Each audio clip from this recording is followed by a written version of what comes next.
Welcome, everybody, to the Holyoke School Committee meeting. It is January 27 at 6 o'clock.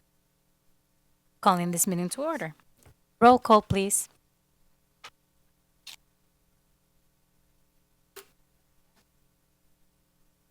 Here.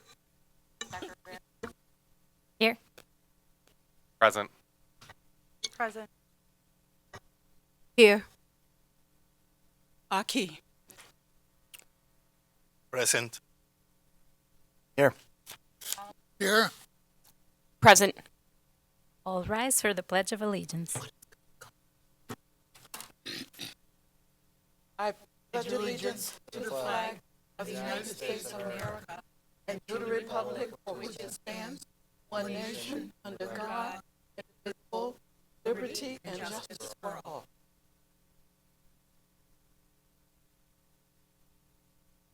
On March 29, 2023, Governor Healy signed into law an act relative to extending certain state of emergency accommodations, which, among other things, extends the expiration of the provisions pertaining to the open meeting law to March 31st, 2025. Specifically, this extension allows public bodies to continue holding meetings remotely without a quorum of the public body physically present at a meeting location, and to provide adequate alternative access to remote meetings. The Act does not make any new changes to the open meeting law other than extending that expiration date of the temporary provisions regarding remote meetings from March 31st, 2023 to March 31st, 2025. Pursuant to Mass General Law, Chapter 38, Section 20, I'm hereby informing all attendees that a video and audio recording is being made of the meeting, and the meeting is being live streamed and run live on the city's community TV channel. Welcome, everybody. And we have for student showcase, I'm hoping that Mr. Soto can tell us a little bit about that. Yeah, unfortunately, it looks like our two students weren't able to come today, but I wanted to publicly acknowledge two of our students who received the Massachusetts Award for Excellence through the Massachusetts Association of School Superintendents. I have the privilege of awarding a student at the North Campus and a student at the Dean Campus every year, and we go through a process where we ask leaders and each of the leaders to identify a student.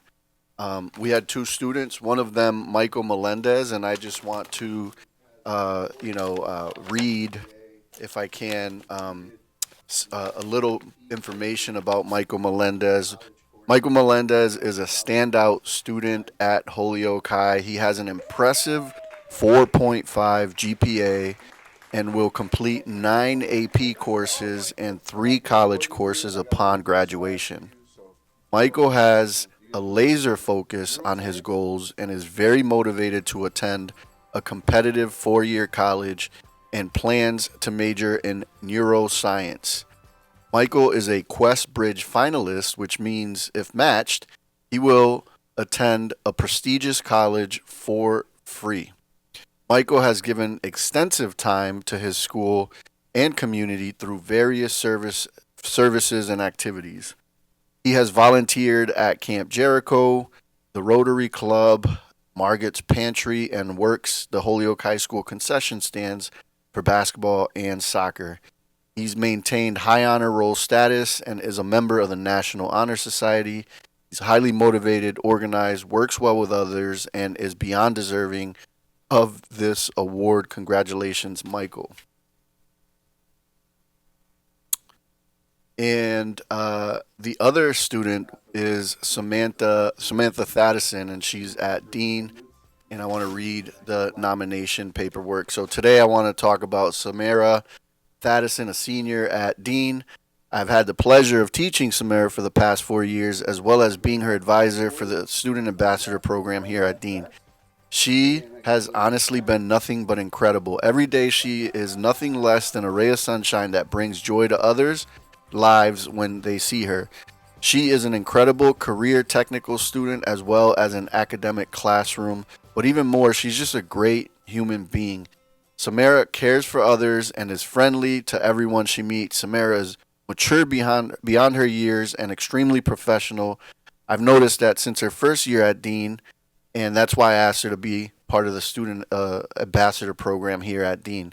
Samara and a few other seniors this year have been the heartbeat of the program for the last couple of years, coming up with ideas on how to make the school better for her fellow students, as well as to fundraise so that the program can get off the ground and strive for greatness. She's always one of the first members to volunteer to help with an event, and even if she isn't scheduled to work, she helps with so much energy and personality that it boosts the event we are putting on that much more. In class, Samara has been a leader since her first day in PE, getting others to participate and burst out of their shells. I think she would say herself she's not the greatest athlete in the world, but I will give her credit. She participates and tries her hardest and a smile on her face all the time. I wish I could have 20 Samaras in my class. It would make my job so much easier and so much more fun. If I were to talk about Samara, I could share stories all day. But I'll just end with this. I love having Samara as a student and a leader in this school, and I'm extremely proud of her and all the work that she puts in to achieve her goals. She will have an extremely bright future, and I can't wait to see what she does because she will be successful at anything she puts her mind to. I can't think of a better recipient for this award. Thank you so much, Mr. Soto. Mr. Collymore. Yes, excuse me. I'd like at this time to congratulate both students and on behalf of the school board, send them a letter of thanks, and not only to them, but we have to include our staff, our teachers, and everyone else at these schools because they're the ones that are helping those students along, and they deserve applause too. So on send them a letter on behalf of the school board. Also the parents. Thank you so much. Ms. Wilson. So is that a motion? Yes. All right, so I'll second the motion that we send the parents and the students a letter. I don't think we can send all of the teachers they've had while they've been at school here, but actually, just to acknowledge the wonderful work. So I second it. On to discussion. Also, we have Irene has very graciously prepared some certificates for the students on behalf of the school committee as well, recognizing their award as well. So, all those in favor? Aye. Opposed? So moved. Motion passes unanimously. It's always nice to start our meeting with mission moments and seeing how awesome our students are. Ms. Feliciano, do we have any public comment? No.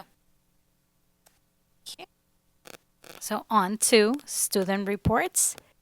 We'll start with Holyoke High North. Hi, my name is Nicholas Rodriguez. I am the representative for Holyoke High School. HHS continues to implement some next steps from our Student Summit in December. We have started to have students work with teachers during professional development time to plan lessons together. We are just at the start of this work and are excited to see where it will go.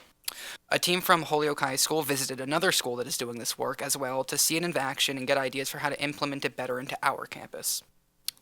Another step is that we will be creating a student committee, though the official name of this committee is yet to be determined, to monitor our progress with some ideas from the Student Summit and to make sure that the student voice is incorporated in everything that we do on the campus. This will be part of our continued redesign work. Mark your calendars. The Holyoke High School Theater Company will be performing their second show of the year, Lord of the Flies, from February 5th through the 8th. Be sure to get your tickets and check out the show. Senior nights for our winter athletes are coming up soon. A big shout out to the boys basketball team who are currently 10-2. Students will begin planning their 2025 to 2026 school year. Counselors will be meeting with students to share courses and to help them think about their plan for the next year. Ninth graders will participate in an Academy Celebration Day, and on this day they will find out the academy that they will start in the 10th grade. Thank you. Thank you, Mr. Rodriguez. Can you say again one more time the dates for the play? Lord of the Flies, we will be showing it off from February 5th through the 8th. Thank you so much. No problem. And joining us via Zoom, Mr. Kennedy. Hello, can you all hear me? Okay. Yes. Okay, perfect. Sorry I couldn't be there in person. I was still in my scrubs and that's unsanitary and I'm tired, so I'm here via Zoom. Um, so I have just a couple updates for you today. Today we began semester two, which is also known as quarter three at Dean Tech. Um, so that just pretty much means we are officially halfway through the school year, just about via grading, which is amazing because, every student is looking forward to moving on to bigger and better things and, expanding their horizons a little bit. Um, as of today, all district eighth graders have been visited at their schools by Dean staff to best explain what our school is about. We have also hosted every middle school in Holyoke to showcase our building and our 9 vocational programs. This week, all eighth grade applicants will begin the interview phase of applying to Dean. A team of counselors, shop, and academic staff are traveling to the middle schools to conduct these in-person interviews. We are proud of the Holyoke teachers, staff, and families who have supported their eighth graders in the process of beginning their high school careers. Every single person at this table, every single person watching this can tell you that's a stressful thing. Always, continuing on to the next stage of life is scary. So we appreciate all the support that those eighth graders have gotten. And it was really fun being one of the ambassadors to tour them around and kind of just see the fresh faces. We are looking forward to this year's building of the St. Patrick's Day Colleen Float, which takes place here on the campus every year. Lastly, we shout out our Holyoke athletes for the success of so many winter sport athletes. Our wrestlers recently won the Franklin Tech Wrestling Tournament, taking first place. So that was very exciting. So congratulations to all those applicants. Yeah, and I'm happy to answer any questions. Thank you, Mr. Kennedy. I don't see any questions. Thank you so much. Moving on to superintendent's report, Mr. Soto. Yeah, I don't have a report. This is just an FYI of the communication that I sent. I wanted to make sure that it gets in the packet for public record, but I don't have a report this meeting. That'll be at the next meeting. Thank you so much. On to Vice Chair report. We had a confusion last time. This time we had only one document, so there should be no confusions. All the committee appointments stayed the same, with the exception that we appointed Ms. LaFave as the chair for the Local Control Subcommittee and Mr. Sheehan to the Leadership, Accountability, and Measurement, both as chairs of the respective committees. So, may I have a motion to approve the lineup as it stands? Second. So, motion by Ms. Densler Williams, seconded by Ms. Wilson. Discussion? Ms. LaFave? I was just holding my button here for when we go to vote. So I Okay. You look so ready that I was like, I'm okay. ready. Wonderful. There's no discussion. All those in favor? Aye. Any opposed? Motion passes unanimously. Next up, we have a request to all chairs, and this is not to give you more work necessarily, but because we have to make sure that we are following through all the work that all of the chairs are doing and all of the committees are doing, specifically where it has to do with our capacity building plan. And I know that sometimes, if you're waiting for the minutes and finding the specific thing that you're looking for, it becomes a lot harder to find the changes. So if all the chairs could submit written reports with updates, single bullet point, just these are the things that were made, so that way we can follow up, and then for the chair of the local control subcommittee is also easier to be able to follow through and find the changes. Okay. Ms. Wilson. So I'm wondering, is there a timeline expectation for this written update, and who would we be sending it to? Ms. Lefebvre. So our next meeting for the local control is February 10th, but the template has to already be sent to the commissioner at least a week in advance. So it should go to the vice chair as well as myself, so that when we create the slideshow for him, all that information is already on there. Thank you. So if it's February 10th well, let's just say by the end of this week. Because next week it already has to start. So while I'm away in DC, I'm going to create that slide and send it. Thank you. Thank you so much. Mr. Wellahan. Exactly, like, what documents are you specifically looking for? Like, just, a condensed version of the minutes? And Yeah. Something Bullet that's points. bullet points. Yes. I can do that. Thank you. Ms. Lefebvre. So just like an example, Mr. Wellahan, I believe you started signing warrants. Is that correct? So you could just say when you started signing the warrants. The only thing is what's going to be the process. Is that coming to the board just for acceptance or whatever? We have here the budget transfer. That could be put in there as well, that, a budget transfer came forward. They kind of want to see what exactly it is that we're doing and whether or not we agree with the stuff that's being presented. I just want to make this clear.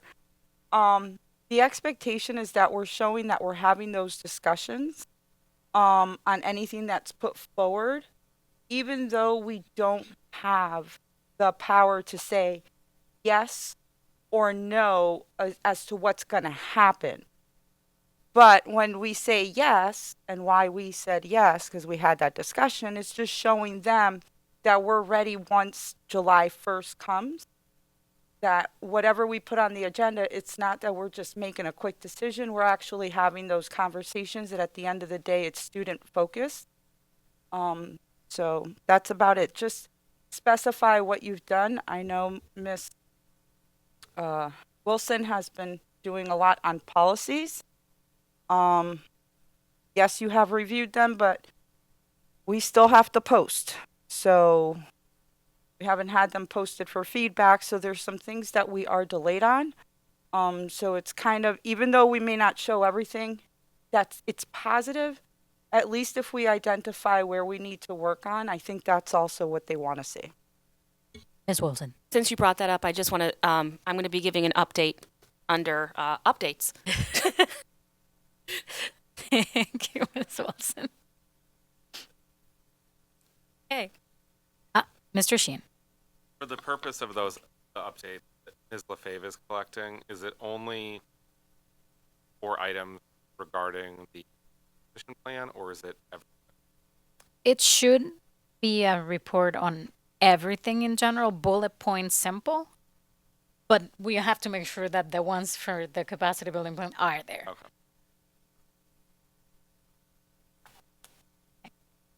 So, moving on, budget transfer. This was the one that was referred to the finance subcommittee last time. Did the finance subcommittee meet in between? My notes. Okay, Can you go on to the next one? I'll find it. sure thing. I can come back. The motion to. Yes. Sure thing. We'd like to welcome Sean? Sean Mangano. Allow Sean to speak. That's it.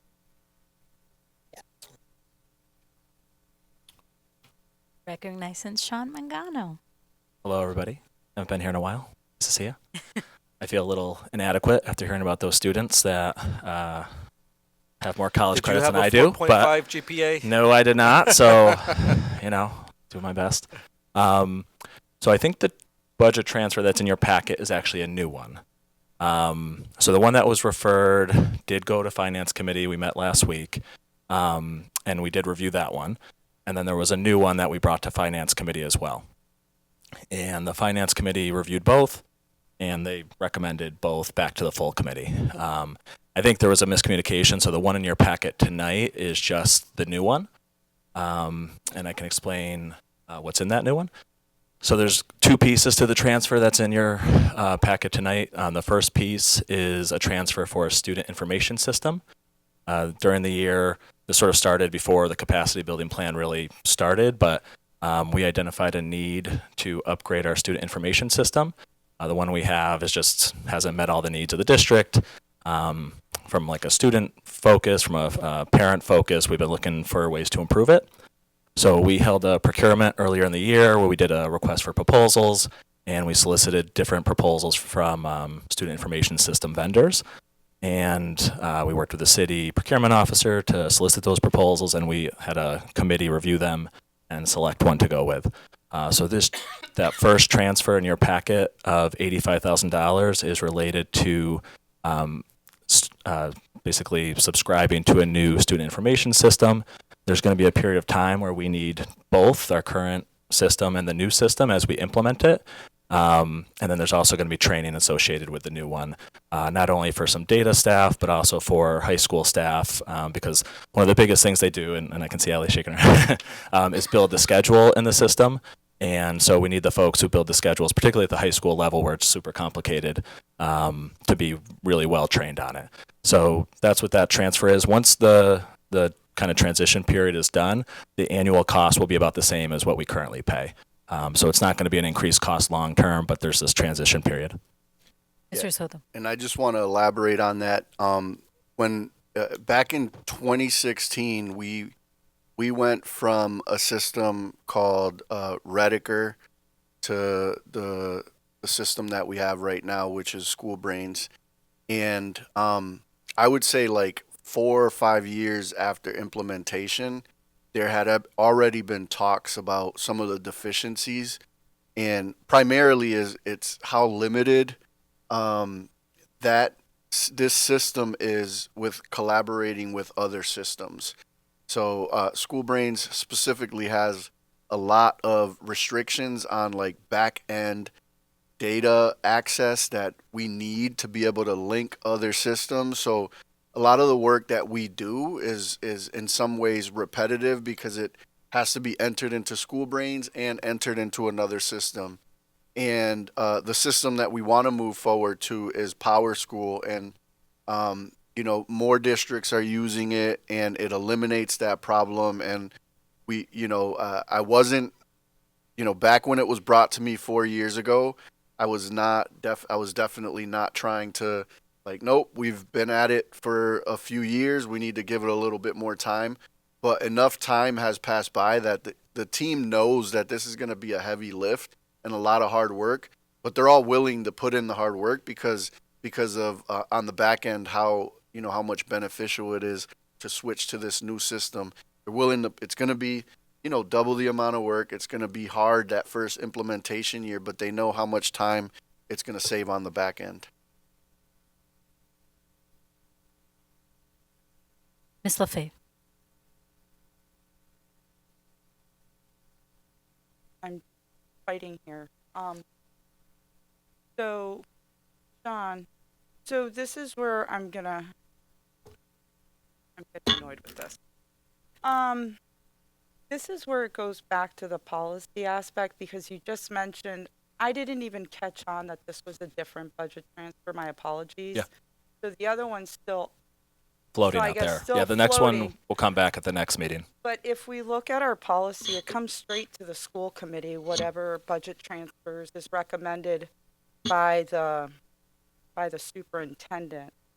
So this, I don't know, are we looking at changing the policy so that it's going to finance first and coming here, but then it doesn't become a timely manner? So we talked about that, the finance committee.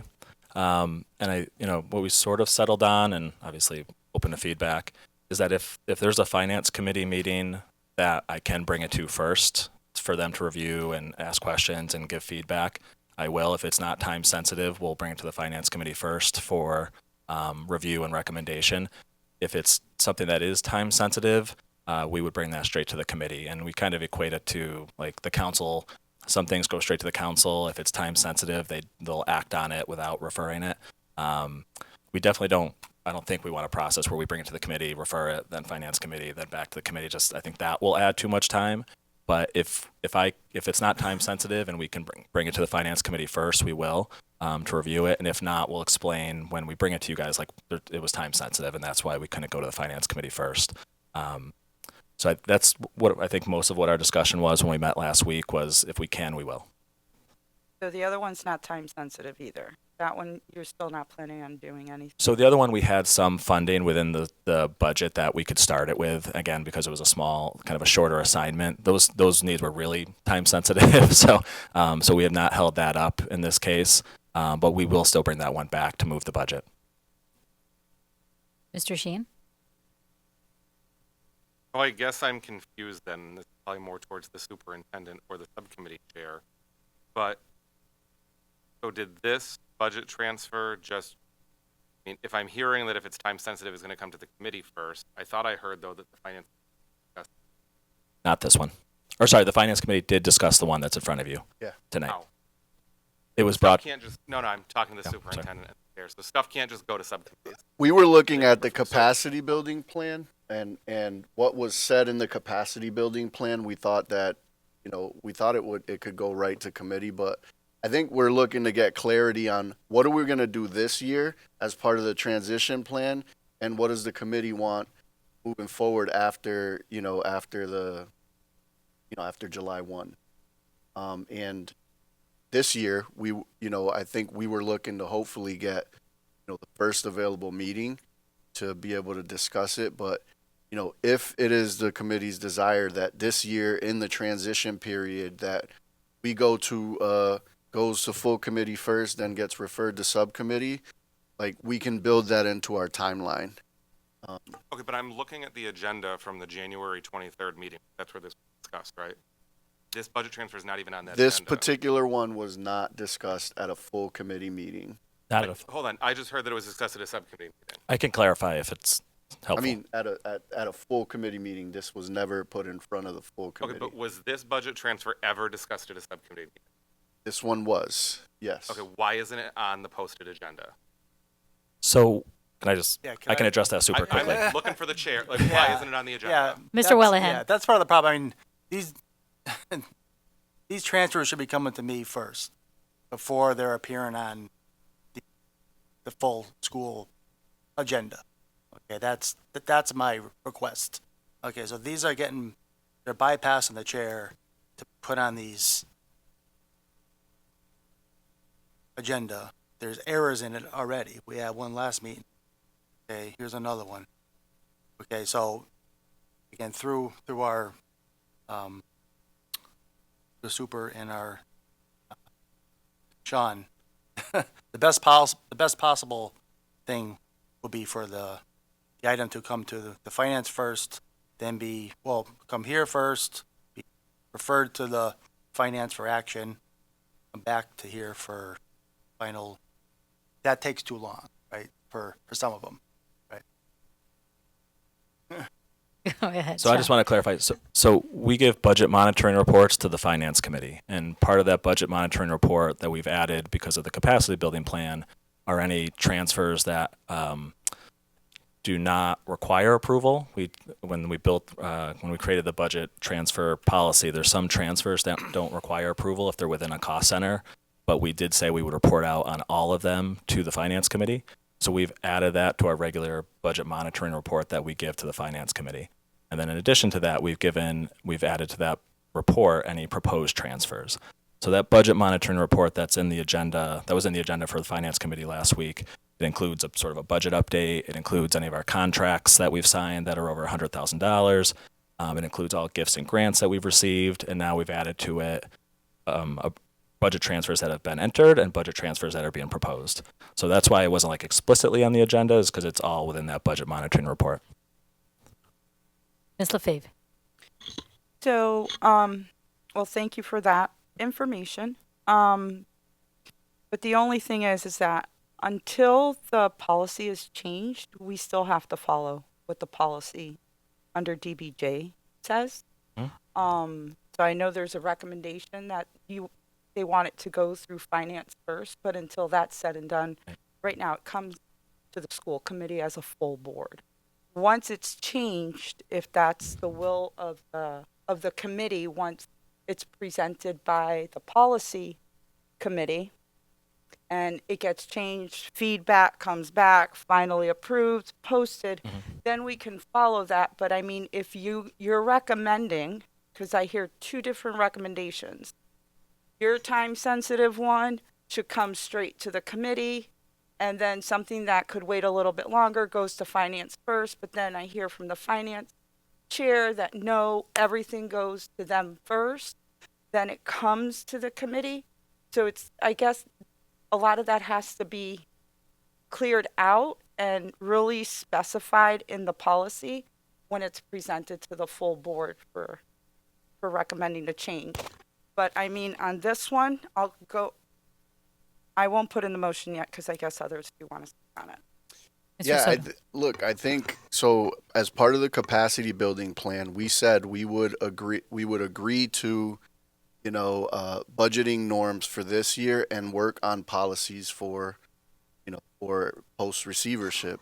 I think that yes, we need to identify a process of how budget transfers need to work through the school committee once receivership is no longer a thing. For this year, I guess I'm looking for direction from all of you or from the committee on how you want to handle this year. This year we came up with a warrant process that, allows the chair to review warrants electronically and then makes available all the warrants for any committee member to see. And then aside from that, we've committed to providing regular monthly reports on all of these things.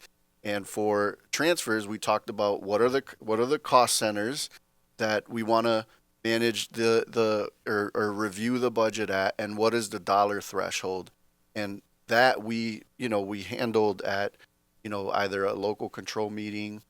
I can't remember if it was local control or their full committee, both committees. So what we're looking to do is, what are we doing this year? And then that hopefully, I think that's going to spur some good discussion. Like right now, how do we want this to work post receivership? Mr. Sheehan. I guess I'm just wondering, I mean, I agree with you. We made those decisions. Why did this deviate from the recommendations that you approved? Like, I mean, the policy, the committee approved it, went to you for approval. The local control subcommittee looked at it, and then we deviated from that policy. Yeah, we initially brought the first one here, and then I sensed some pushback that this should have went to subcommittee first. So I don't think that, I want to get clear. Look, we're looking to work together to figure out, what do you guys want this year? What do you guys want next year? I think the current policy states that it comes to the committee and then the committee chooses the disposition, and we chose to refer it to the finance subcommittee. I don't think the policy says directly that we refer it back. We could act on it ourselves. What I don't understand is why anything went to a subcommittee. Any business that this committee does goes to a subcommittee without this committee referring it out. That's what how this even happened. And I truly think it was very unusual how it appeared on there just in a report. I mean, it wasn't posted in the agenda that there was going to be committee action on it. And I don't know if there was a vote taken, since we haven't gotten those minutes yet. But the fact that it was just thrown into a report and there was no recommendation, there was nothing that would tell you that there would be this vote being taken, just a proposed budget transfer. And then I'm hearing, did the committee make a recommendation on that? Yeah, we had 3. Okay. So I guess Transfer. There were 3 transfers? Aside from the one, what were the 2 others that we haven't even heard about? I don't have my minutes. I know. There was the one from last time, and then there's 2 as part of the one that's in your packet. It's one transfer, but there's sort of 2 different activities in that transfer. The student information system. 85,000. And then there's a capital. 1. And again, one reason that subcommittee would have wanted to review that transfer is because the second one is all about facility projects, which definitely is something that, since facilities is within the purview of that committee now, they would have wanted to review. Mayor Garcia. I was just gonna, I gotta review this policy. Is there anything in the policy that offers like when things get referred, when things need to come to the committee for our approval to make it more efficient, if it's a transfer from expenses within a department line versus personnel, you know what I mean? Like, or Yeah. from one department to another. I'm assuming that that's already in the policy. Well, this process is all new. So this specific process that Saying, we're like, talking about. As we go forward and trying to figure this out, I just want to suggest that the committee look into ways that achieves a level of efficiencies where things come to an agreement of where things don't necessarily have to. So, like, for example, excuse me, on the city side, if a department wants to submit a transfer from one line to another line within its own department, that doesn't go to the council for approval, for example. Everything that has to do with the personnel lines, anything that goes in or out of the personnel lines goes to the council. If you're transferring expense lines between expense lines from two different departments, that goes to the council. Right.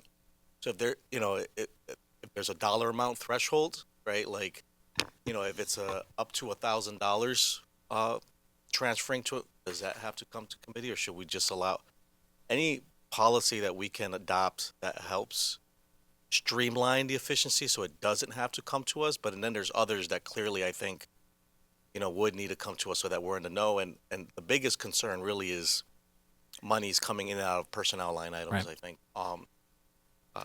But as you continue to explore, try to find those efficiencies so it makes all of our jobs a little bit easier and less, bureaucratic. Ms. LaFave. I can see where your confusion came, because at the last meeting, when we proposed that we had that other budget transfer on there for 109,000, I clearly remember this, that I said, go ahead and transfer. And all of a sudden I'm told that it was supposed to go to finance first. I could see where you would think that everything has to go to finance first, but in actuality, at that time I should have checked our policy, because technically it comes to the full committee. It doesn't go to finance first for them to look at it, to approve, to recommend to the committee.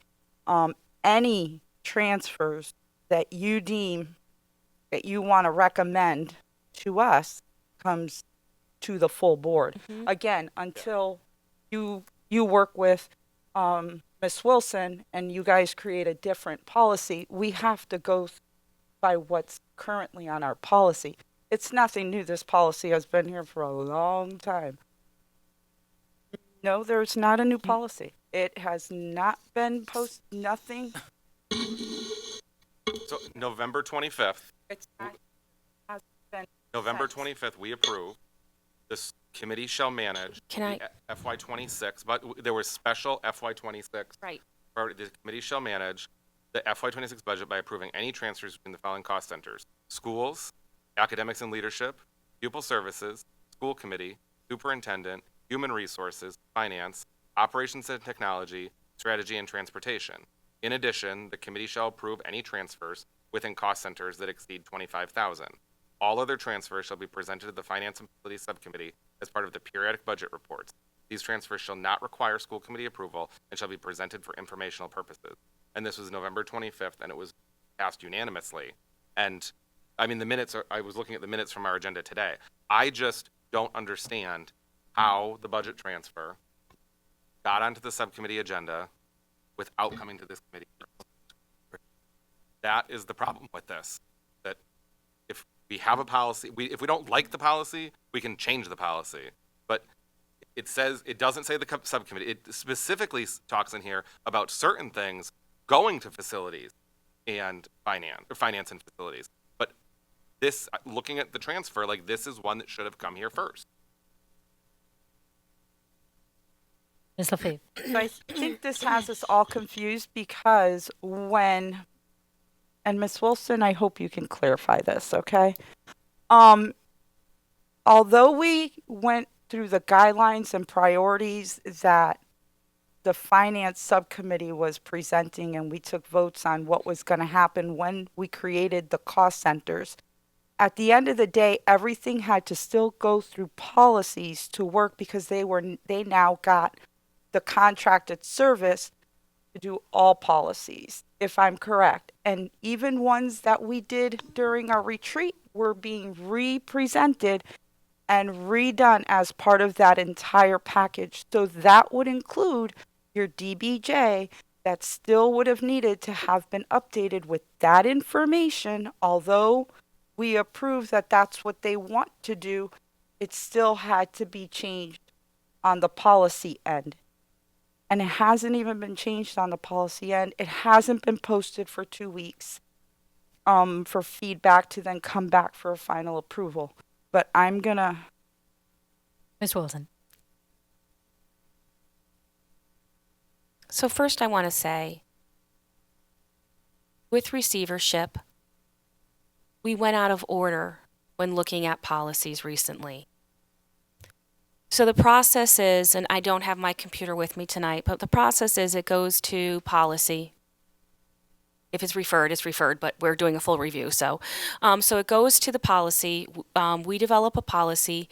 The next step is it should be reviewed by our receiver. And then after it's been approved by the receiver, then it comes to the full school committee. And that's the first read. Then we do the posting. Then we have the second reading and approval if there's like no changes. And then it goes back to the receiver to do a final approval because there could have been some language changes. And then and only then does it get approved overall. So even with our second vote on the second reading, we are not approving any policy updates. It is the receiver's job, based upon our process, to make those approvals and then get in place. So any policies we've reviewed recently did not go in the proper step. Right now we have A, B, C, and D waiting for review. So all the policies that the subcommittee did, A, B, C, and D, we're waiting for review from the receiver so we can bring them to the full school committee. Some of them we will count if there's no changes by the receiver. We will count that the first pass we did previously will count, and then we can just post it.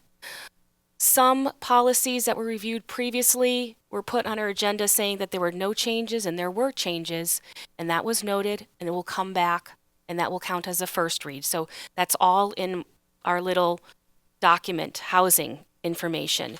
So our process out of receivership would take 1 month to approve a policy. It is not meeting that expectation at this point because of all the steps. And we're talking about, we maybe looked at 150 policies already. This upcoming meeting, we're going to have like 60 we're looking at, and don't even get me started on the other two next sections coming up. So I have to say that it's a long, cumbersome process. So that's just my clarification about the process. I want to come back to the fact that I think the critical issue that I heard was, what are we doing now? I think is the crux of the issue. Because we're talking about creating policies that will be put in place. And hopefully they'll be in place by the time we come out of receivership. So the question being is, when we create these policies and if they're adopted, are they going to be, and this is another whole conversation, will we be putting those in place immediately once they're signed and listed? Or are we going to go by this, we're in receivership now, so we're not following our policies? Because we should be following our written policies that are in our policy book as they are written now. And the policy, and I can't get on because it's my phone, it does talk about going to full school committee as far as I'm aware. So the concern is that we're creating these one-off policies so we can't track them and we don't understand them and we're being left confused. That's my statement. Mr. Soto.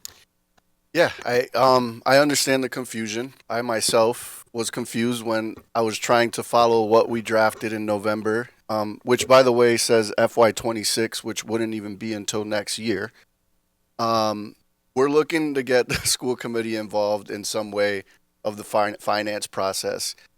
We came up with a process to get the school committee involved in warrant review. Actually, we came up with that process a couple of years ago.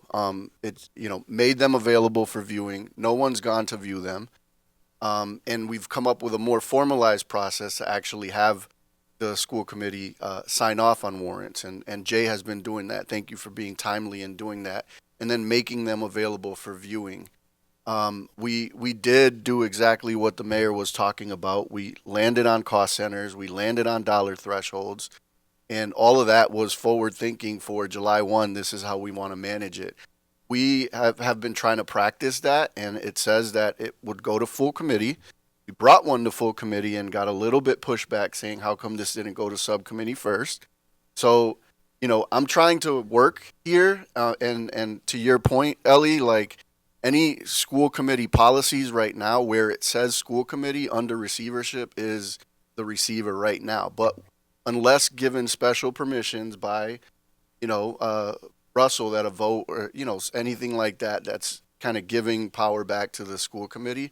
But I still want to work with, we're willing to go through this process that we talked about in November, and we don't need to wait until, until July 1 on those particular things. But I think, forward thinking, when you're looking at all of the policies that you're reviewing and putting into place, I believe that you guys are doing that with the intent of this is how we want it to operate July 1 when we're back, when we actually have to enforce these school committee policies. And it's not like, hey, where it says school committee, it's receiver or anything like that. This is how we want to operate as a school committee. That's how I was looking at it. And, this is some good feedback. I think that what we should do is follow what we agreed to in November and make sure that every committee member is clear that that's going to be our process for this year. And, it does mention FY26. So in theory, those things, yes, I don't know that we have to wait, till July 1 to implement that, because we agreed as part of the capacity building plan that we want to get school committee involved in that part of the budget, and agreed that we didn't have to wait. We were lucky enough to be able to figure out a way to get the warrants electronically so that Jay doesn't have to come in every time we got to sign a warrant and pay some bills. He's been doing that electronically, and we've been including that in the report. So Thank you. And I think that part of the discussions, as I've been hearing it, first, we have our plan of what we want that we voted in November, that we should follow, regardless of whether we are in power or not, because this is our opportunity to practice and get our muscle memory so that once July 1st comes in, we're all in. Yes, we did refer the last one to the finance subcommittee, and since then they met and we're back here. But we know that as a full committee, we can act on this based on what we have written. Therefore, the most important part that I think we should take from this is we have to make sure that anything that is going to be going to anything about finance that should come to the full committee and not go straight to the finance subcommittee. That's the most important thing that we have to make sure that we follow through, because only the full committee can refer things to the subcommittee. That makes sense? Okay. Any other? Mr. Willihan. What do you want to do on this transfer then? That's hanging out there. You want to refer it or? Sorry. Mayor Garcia. Yeah, it just seems like this was an exercise learned kind of a little bit. I don't think nothing really, you know, we're not in local control yet, so nothing as far as timing is concerned. I'm sure you guys can do what you need to do anyways. But as far as like the walkthrough we just did, everything the vice chair just outlined, we need to sharpen a little bit to be prepared for the next transfer. But the good news is, I mean, we can make a motion today and support, but it won't stop you from taking care of business. So. Thank you. Ms. LaFave. If I'm not mistaken, you guys already heard it in finance, right? Mhm. So then I'm going to go ahead and put the motion. And whatever anybody wants to vote on. So the motion is that the school committee vote to the school committee to review and approve the budget transfer of technology services, teachers, equipment, facilities, repair, maintenance, facilities, contracted services, and capital improvements. Okay, that was Ms. LaFave on the motion and seconded by Tansley Williams. Mr. Willihan. What's the amount? Have an amount there? There are a lot of amounts in Yeah. here. Is there a total? Yeah, the total is about 1.2. Okay. And you know, in terms of time sensitivity, like I think the nature of this is that a lot of these projects will get done in the summer and during vacation weeks. So it's helpful for anything that we need to bid out, because you know, we have been, you know, there are some things that we weren't able to do because of the timing of you know, getting bids done. But all this work is really to continue to improve the buildings. We worked with our principals to ask, like, what are your needs? And there's a lot of things on there that came from principals, and there's some stuff on there that we know based on our capital improvement plan and our, you know, working with our facilities team, some things that do need attention. None of, you know, and you know, we've been pretty good about staying on top. At a previous finance subcommittee meeting, Sean and Sean Sheedy both shared like a draft of like of our capital improvement, you know, picture, like what we've done over the last 9 years. And I love that they put together a heat map. It has every single building that we have and like the major components of the building, like the bones. So our HVAC systems, our roof, our windows, our plumbing, our electrical. And you can see that where we were a while back, you could see a lot of red in certain areas. And then where we are now, you could see a lot of green, because we've been chipping away at, you know, taking advantage of some MSBA projects and using some of our operating budget to make significant improvements to our building. And you know, I just want to commend Sean for putting that together. And hopefully it will be at a future meeting where you guys can see that. I know that, you know, I'd like to share that with our city council as well when we go to them to present on our some statement of interest that we're currently working on and statement of interest that we want to work on in the future. It breaks down the funding sources. It shows that like HPS is doing their piece, the MSBA is doing their piece, and the city is supporting as well. But it's a really good visual of like where we're at and how much work we've done to improve the facilities over time. Thank you. Ms. LaFave. I'll amend my motion to include the total amount. So whatever I said, in the amount of 1.28 million. That's correct. Mr. Colomer? Second. Excuse me. I think this is one of the most important things that we've done in years.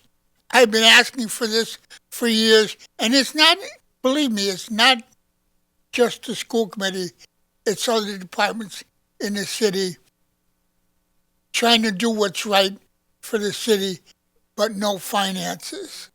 And we really need a capital program so that every department, and I'm saying working together, not just the school department, we all work together to do what's right for the city.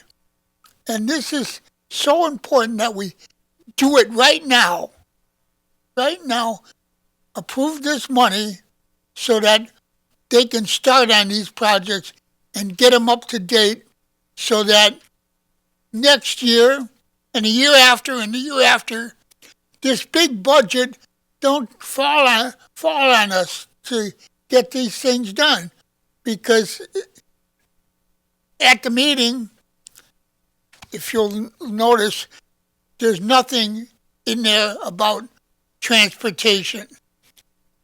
Okay? And we discussed that because we couldn't put everything in there. There's so many things that have to be looked at. And what I'm saying about transportation is our vehicles need upgraded. So maybe next year we'll have a budget that'll say to upgrade our vehicles or to do something else with capital outlay funds and especially grants. So grants are very important in all of this. So I'll encourage you to pass this because we need to get going. We can't just stay stagnant for years and years and allow our vehicles to not be working to get the job done. We can't just stand around and let school building floors or cafeterias or all kinds of things that you have in your report get away from us. Let's get a handle on this and get it done as quickly as possible. Mr. Sheehan. The transfers are 1,365,000.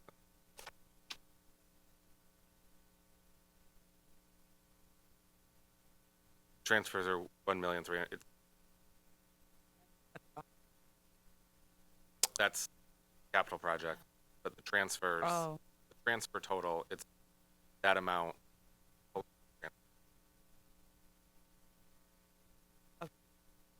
You have to add it, like, through this no, one. you, I'm sorry. it's two separate documents. You can't. Okay. Sorry about that. So the only thing that should be looking at for transfers are the thing in the, you have to go into the report and break down stuff at the top because there's ever.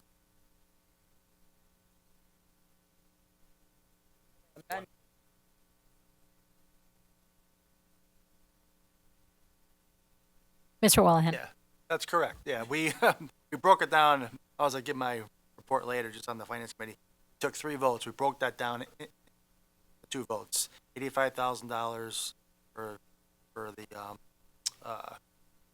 computers, and broke it down 1.280 million for the facility upgrades, and $109,000 for the teacher transfer. So we took 3 different votes.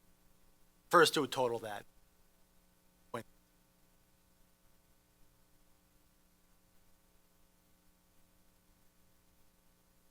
You're correct.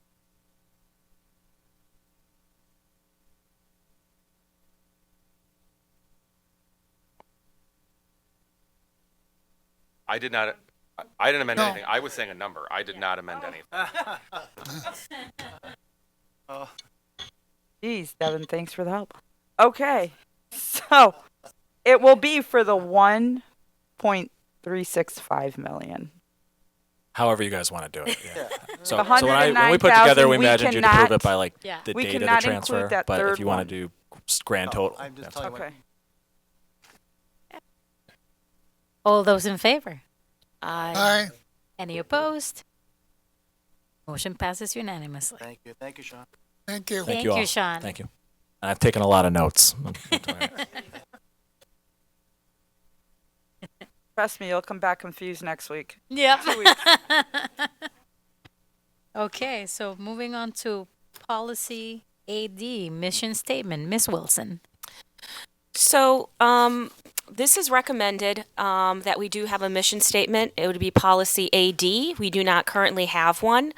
So today, for our starting point, I have taken what's on our HPS website and handed it out to each of us, so we can discuss if this is what we want to put forth. Because as a subcommittee, we did not feel comfortable coming up with a proposed document. We wanted the full input. So this would be what we'd be proposing to the receiver for review. And this could count as our first pass if there are no changes by the receiver. So again, this was from our website.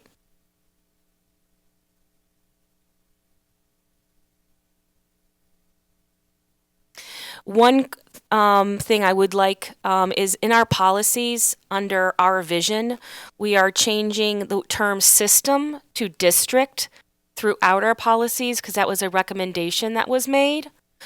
So that would be the language that would be recommended if we were to adopt this, is just change under our vision. HPS is a high-performing school district.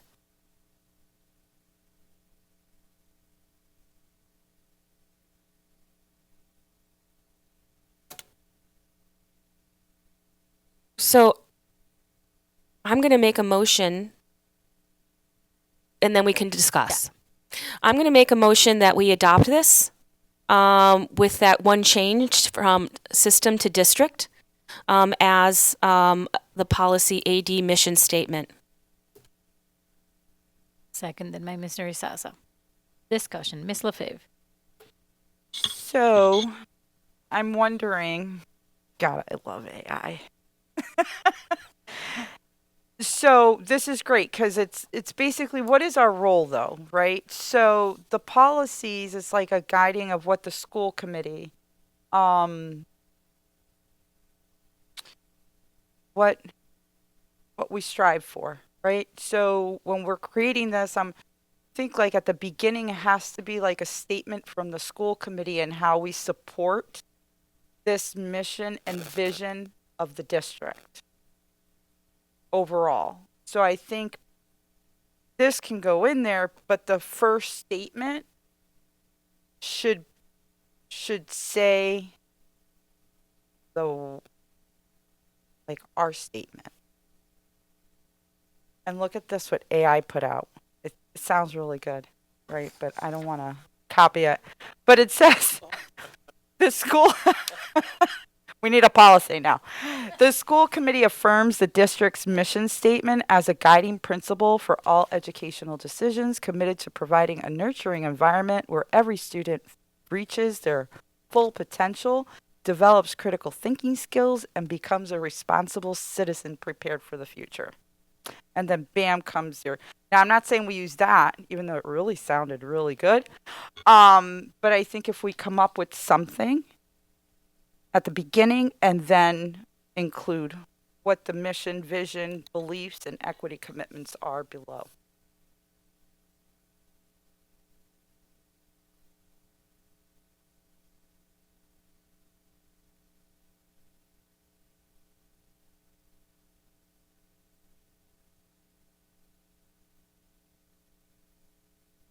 Ms. Wilson. So this policy refers to the district mission statement, from my understanding. It's not a school committee mission statement, it's our district statement.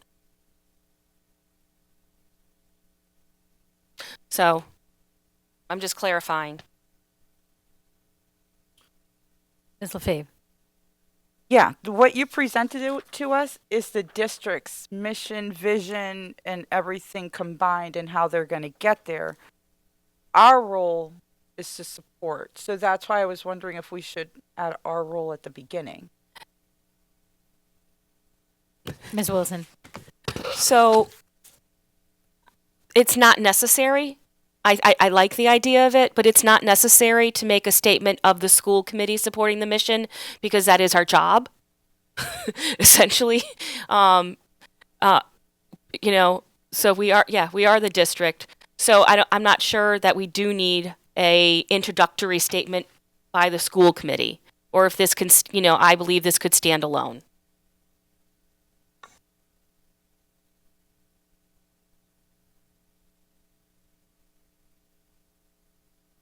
Mr. Sheehan? I'm just wondering from the subcommittee and looking into this, is the intent to have everything on there, or are we just not? I only ask that because AD is mission statement, which wouldn't include vision, core beliefs, equity commitment. Like, mission is one, that line. So I'm wondering what. So the intent was this would be a starting point. That's why it is just the mission statement. Okay. But I just took the whole thing off of the website in case we wanted to add anything else to it based upon the language that was on our website. So we could just have our mission. We could just have the one line statement about, with the mission. And I like the vision because I think it's part of our mission that, where students reach their full potential. I think that the two would go hand in hand nicely together as part of a mission statement.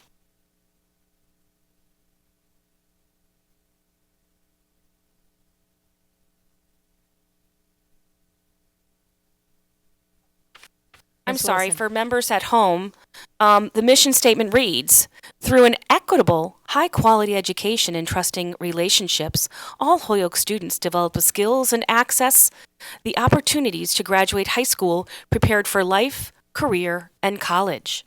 And under the vision statement, it says HBS is a high-performing school district where students reach their full potential, educators inspires, families are partners, and the community thrives. Thank you, Ms. Wilson. Since you were the motion person, was the motion to accept mission and vision for that part, or mission, vision, core beliefs, equity commitments? So I believe it was everything. So I would rescind my previous, and I would amend that to where the proposal would be that we include our mission statement and our vision statement for policy AD mission statement.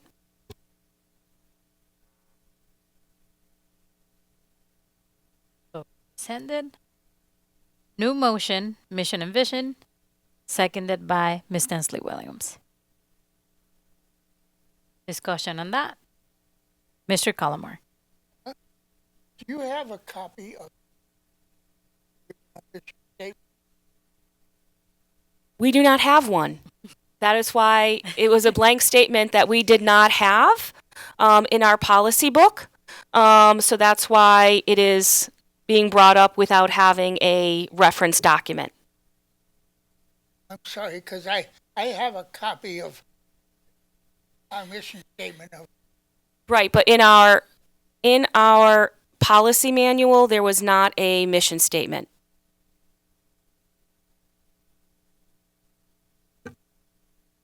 All right. So we have a motion and a second. All those in favor? Aye. Aye. Any opposed? So moved. Motion passes unanimously. Thank you, everybody, for your discussion.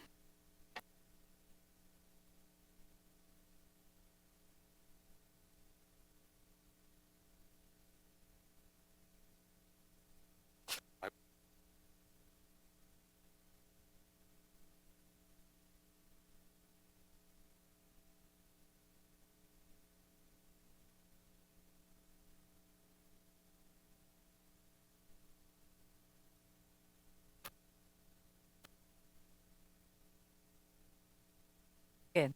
So next up, we have the presentation of HBS Superintendent Search Timeline. Ms. Lefebvre.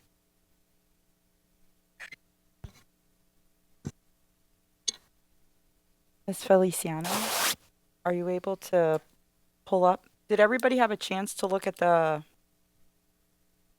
Yes. the slides. Okay. So, yeah. Yeah.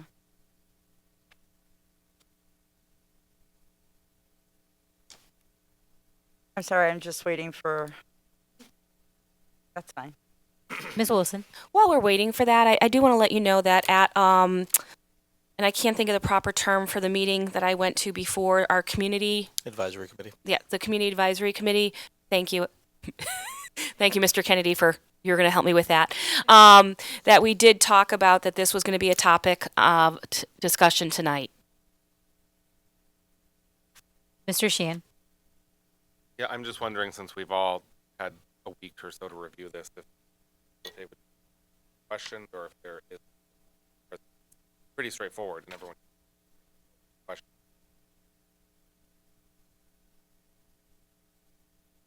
Oh, you're asking me? I'm sorry. I'm just asking. I just want to make sure. Is everybody okay that I just take questions? You had the opportunity to view this.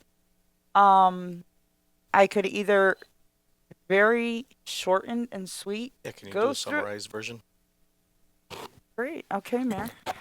Thank you. 'Cause I would have taken questions. All right. So let's go to the next slide, Irene. I'm going to look for my thing. Okay, so on this, overall, this is kind of like the outline of how a typical superintendent search is, the different phases. There's 5 phases. This timeline, there are areas that we are responsible for. So in phase 1, we would be responsible for identifying success factors, major issues, expectations, approved leadership profile, and approved selection criteria. We have nothing to do with phase 2. In phase 3, it's basically selecting the finalists. In phase 4, it's conduct reference checks on finalists, conduct site visits, and conduct final interviews. And in phase 5, it's selecting the next superintendent, announce appointment, and negotiate contract and announce agreement. This timeline can take between 2 to 5 months to complete, but it doesn't include other factors that might come into play. Next is the role of the community advisory team, which is what we have. And so this is where we're also utilizing the community advisory team. It's the next slide, Irene. Oh, Miss Feliciano, sorry. And it's really for them to go out and kind of receive feedback through your forums and hearing from our stakeholders as to what do they want to see in the next superintendent, qualifications, so on and so forth. And they'll be the ones that'll be reporting back to us. Next slide.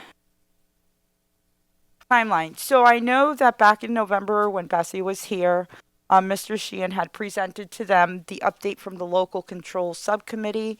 And at that time, it was kind of expected that between February and March, we would have received some recommendations from the community advisory team. Unfortunately, there has been some delay, and I believe the community advisory team met January the day. That is great. So with that being said, obviously there's a pushback to hopefully hearing back from the community advisory team between May or June with their recommendations as we move forward.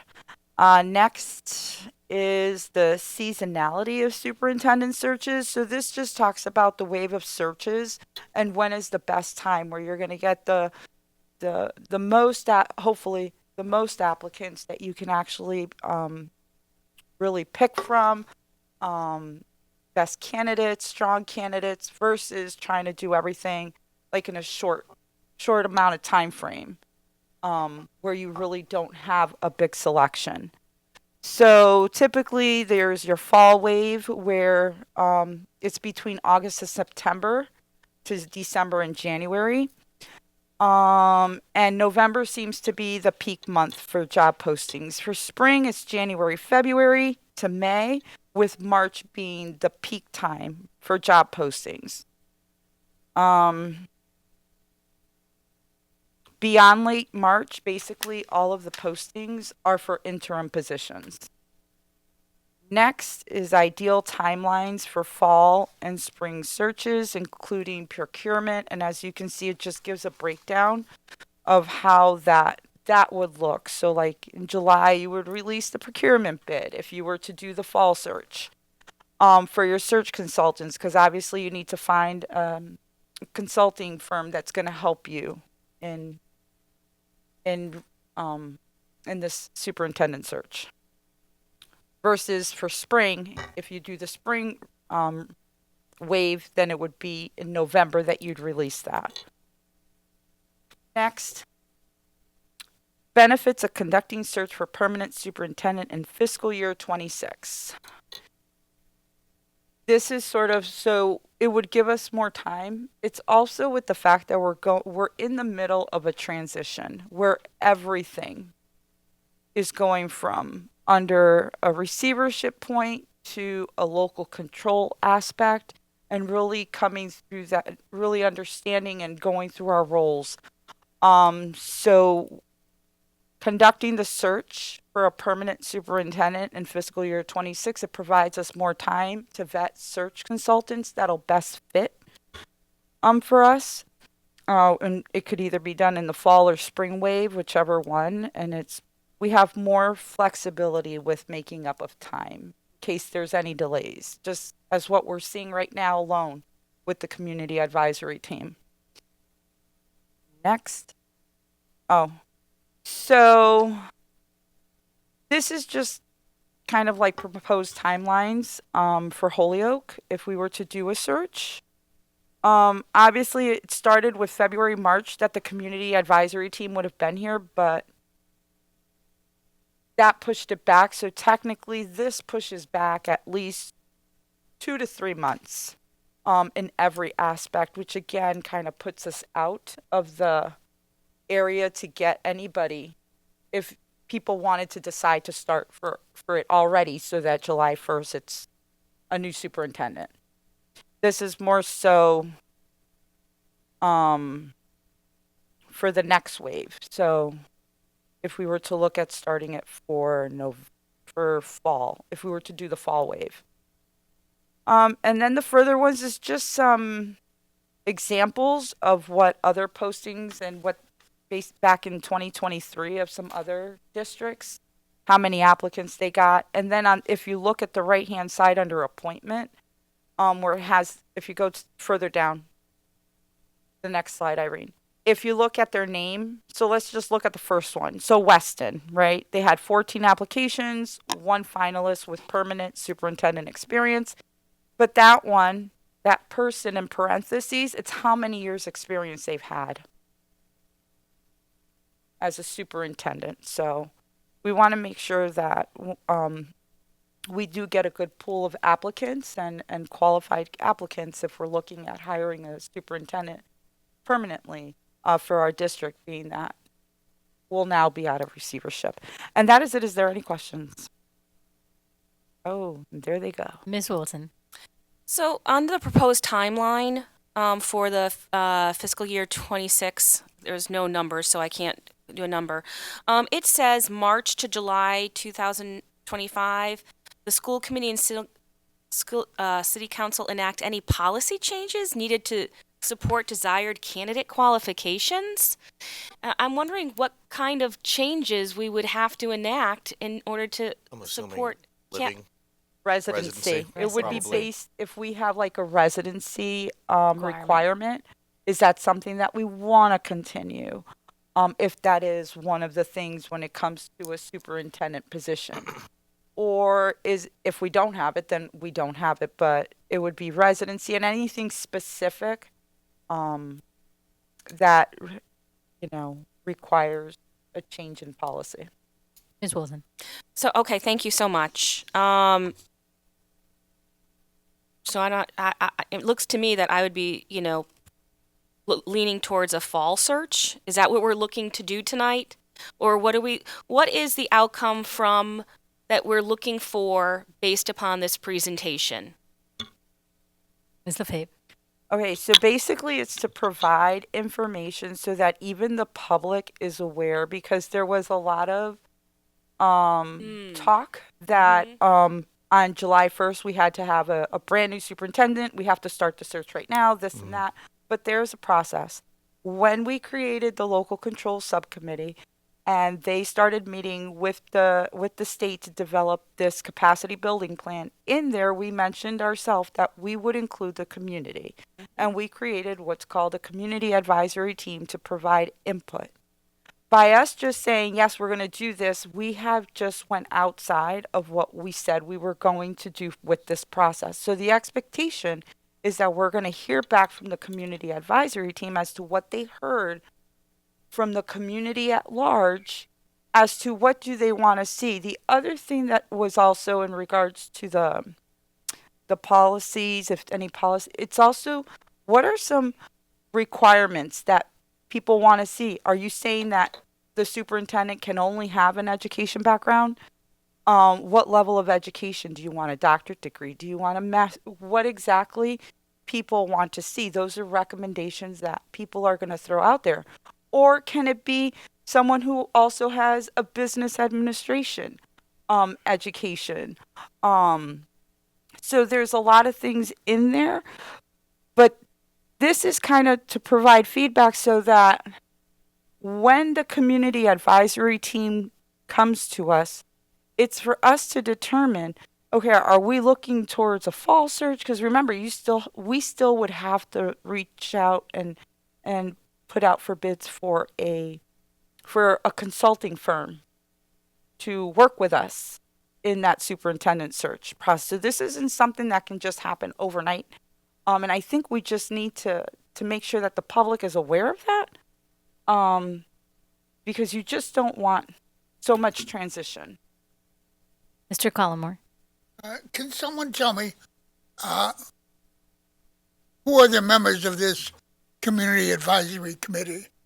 It would be the list that we all received, and I want to say it was in the December meeting. It was like 30 people, 40 people. And from the community, from the school committee, it's Miss Wilson and Mr. Azaza, if I'm not mistaken.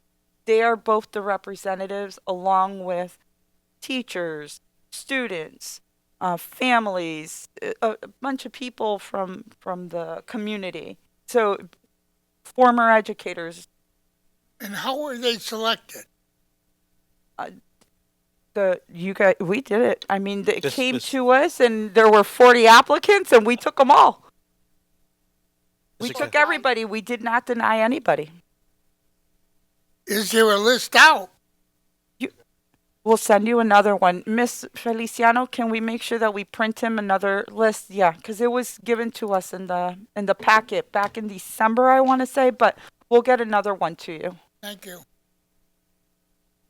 It's very small, though. I'm going to let you know that. The writing the font is is like, really small. It's There's like 40 people. 6. The font is a size 6. Mr. Sheehan. Yeah, hopefully I can be heard now. So I just have two comments on the presentation. The first one being, I think what's important to note when looking at the bottom, I mean, it was great that so many places were listed on here for applications received. But just to note, when looking at Western Mass, and this is just applications received, I don't know what the star means. I don't know if that was qualified applicants or not, or just who applied. I think it's just who applied from news reports that Springfield only had 11 applications received. Amherst only had 10 applications received. And I just know as a fact, Hampshire Regional only had 2 applications received. So when you're looking at those numbers, just be mindful of the Western Mass, Eastern Mass difference in some of these and looking at those communities. So we are much lower in with some of these. And I will say, luckily, the second part, I know there was a mention in here about city council or school committee policy changes or whatever that Ms. Wilson brought it up. We don't have a residency requirement for the superintendency. The charter specifically removes the superintendent from having to be a resident of the city of Holyoke. So there is nothing on the books that require that. Mr. Kennedy. So I also appreciate the presentation, but I also just like to kind of piggyback off what a couple people said. The first official meeting of the community advisory team was today. And I am not by any means a representative or a spokesperson of that. I just happen to be on that team as well as the school committee. But I can confidently say that the people who are participating in that team are very passionate about moving our district forward and are very, very serious about this work. I understand that it may be a little nerve-wracking to involve people who maybe we don't know right away, right? But I can contest, and I'm sure Ms. Wilson and Mr. Azaza, who are also in the meeting, can contest that it's a lot of people who are very passionate about doing the right thing for our district, right? It's parents, educators, people of the community. And we had some setbacks, of course, that that can happen. But I can say with the utmost confidence that we are looking forward to working with the school committee and looking forward to paving the way for the future of our district. Thank you, Mr. Kennedy. Ms. Wilson. Building off Mr. Kennedy's statement, one thing the community advisory team didn't want, the group didn't want their input just to be a box that was checked during this process. They wanted to make sure as a member of it, we wanted to make sure that our input was going to be heard and taken into consideration with this process, and not just for the sake of just checking off a box that we needed to. Mr. Sheehan. I'm going to make a motion to receive the presentation. Second. Motion by Mr. Sheehan, seconded by Ms. Wilson. Discussion? Mr. Wilhelm. Thank you. When we were in local control, I think Mr. Sheehan served on the search committee that chose former superintendent. I know just from my recollection on there, talk about setting minimum standards. I remember we only had about a dozen applicants, from what I remember, maybe 15 tops. I remember my recollection is one of them had experience as a superintendent. I think that was even in Connecticut. My recollections were they were mainly the ones we interviewed and the resumes were principals that were looking to upgrade their careers, which is fine. But as Mr. Sheehan said, the pool of candidates in Western Mass is going to be low. I know even the salary we had back then, I was shocked that we couldn't get viable candidates to apply. So is it am I correct that the 40 people that we chose for the committee, those are really taking the place of the search committee? No, so are we gonna have a formal search committee? That's gonna be. I didn't see that listed up there anywhere. Yeah. No, they're not taking the place of the search committee. Okay. When does that fit in then? Search committee. I didn't see that mentioned or. Where? Well, the Say process of choosing a superintendent. So Okay. the community advisory team is giving us kind of like the profile of what we're looking for, so that then we can do the bid for a search Another firm one. and that Okay, kind of- so yeah. so there's so Yes. there's a lot of work to be undertaken on this. Mr. Fave. Well, I'm not done. Excuse me. Sorry. Yeah, I mean, it seems like we're having, we're having local control. We're shooting for the July 1st date, July 1, 2005, and then we're starting this process right now already. Seems like we're rushing the process of, looks like we're sort of behind the eight ball already. Then we're gonna have local control, and then the search is gonna start, right away. From when I'm seeing all these steps in here, I would like to maybe amend contract for Mr. Soto for instead of 1 year, having it 2 years. Yeah, we,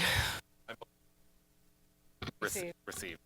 Receive the presentation. Just the presentation. My only motion was just to receive the presentation.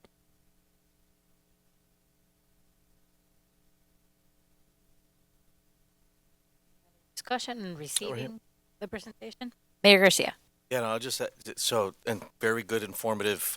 I feel like that presentation, and I'm sure it's fluid. It's going to change a little bit here and there, but it helps kind of project out like what we can anticipate can happen in this process. Obviously, it's going to be very dependent on the recommendation we get from the advisory committee, an important piece of this whole process. I just want, like, as we go forward, for everybody to understand that this transition to local control is a very delicate process. And my biggest fear is just, as we go forward and try to understanding this, instability. And, looking forward to hit the ground running when it's time. I don't want to shoot from the hip. I want to make sure that we do this search right, and not feel like we have to rush into it. The timeline as it's laid out seems good. If it shifts because of whatever unknown happened. It's okay. I think there's a clear intent to want to figure out what the permanent position is going to look like. But just keep in mind that, as we make decisions moving forward in this whole thing, that also we want to ensure leadership stability through this process so that I remember when we announced the chief's retirement, immediately after, right there, we said, this is your interim, this is who's in charge, right? And he stood on board for as long as we needed him, right? So, we want to make sure that we do our due diligence here internally, but also make sure that the district understands,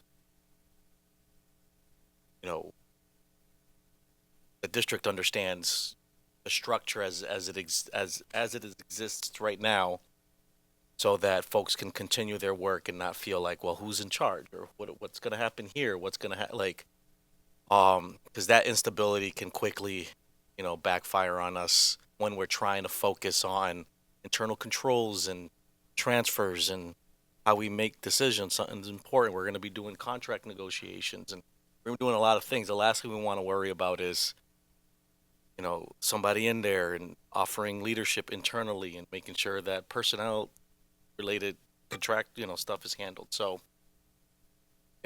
definitely move forward with the process. Also be mindful that what decisions we make, that we contribute as little as possible to any instability, so we can focus on a successful transition forward. Thank you. Ms. Lefebvre. And I thank you for bringing that up in regards to, how the police department, but in that case, you had a smooth way of doing it. But for us, and what people need to understand is that right now we don't even have local control, and we don't get it until July 1st. The hopes, right, is that we get it on July 1st. And with that, that itself is a transition. Not only for us, but even for the whole district. We talk a lot about how our students get affected with too much transition, right? And then we always try to put things in place to minimize the transition. Imagine doing so many different things as we're doing this transition. What people don't understand is, again, Holyoke will be the first. How we do is going to be like top news, right? And look at how they did. It could either show, look at how successful they were, or look at how quickly they went back into receivership, and why it's so important to stay and keep districts in receivership. So we've got to make sure that we do the least amount of disruption The least amount of disruption. and make sure that we ourselves have that capacity to do what we need to do, and that we're Right. staying student focused, so that when we get the right candidate for here, whomever that may be, even if it's Mr. Soto, if he decides to apply as well and he becomes the best candidate, that it's focused on the students and there's not much change, that we're moving forward and that our students are showing success.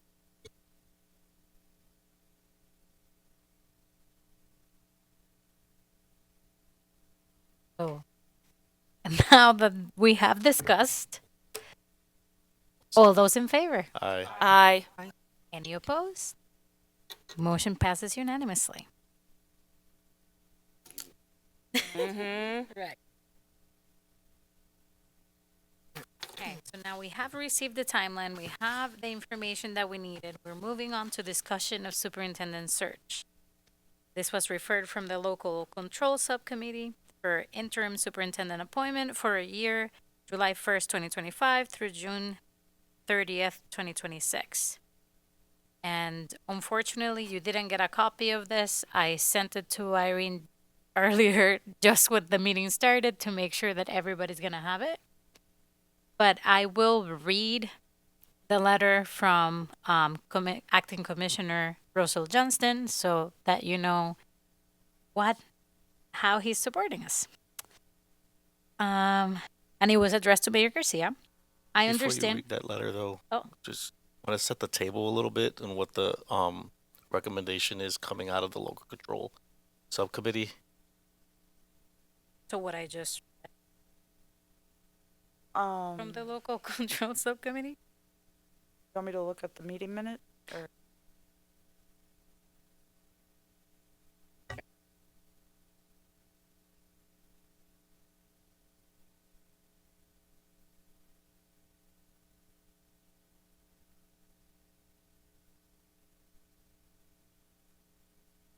I would like to hear the letter in time, based on time, in order to pull the information up. I'd rather hear the letter and we can go back if, so thank you. Yeah. Right. So that's what I'm looking for. Hold on.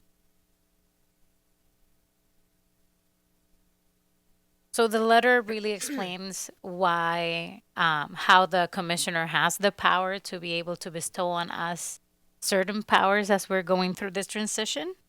And the most important line says, I am modifying Receiver Soto's authority in the following way.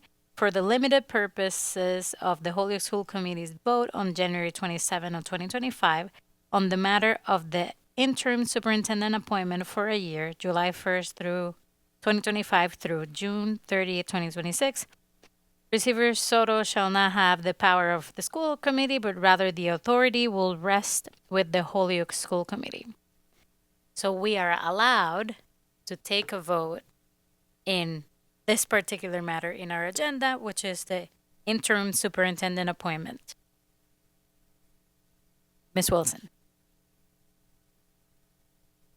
So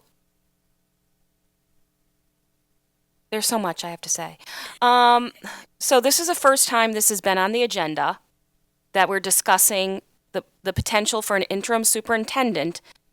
And it looks like, is the expectation that we are going to vote someone into that position today? This is why I was saying let's set the table. So I'm just, Hold on. I'm just asking. Mr. Sheehan. Yeah. So I was the person who made this motion with the local control subcommittee. I think it was in December. So the motion was that we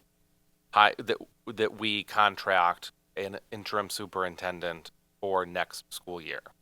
So the motion from the subcommittee didn't name anyone, but it put into motion a plan that would hire an interim superintendent for a year, with the thought, and I mean, it's the thought that a search would be done, like to allow for a search process along the timeline that Ms. Lefebvre presented. So we didn't have to do a search starting today to be done by July 1st. So that was the premise. It was just the thought of having an interim superintendent for the next academic year. Ms. Wilson. So thank you, because that makes a lot more sense now. So we would have a thoughtful process. I appreciate the local control bringing this up and bringing it up in a timely manner so we have time to discuss it and discuss what qualifications we're looking for an interim superintendent. My question is that who is going to negotiate the pay for this interim superintendent if we are looking to engage that individual starting July 1st, but we don't have an authority to negotiate pay? Mr. Sheehan.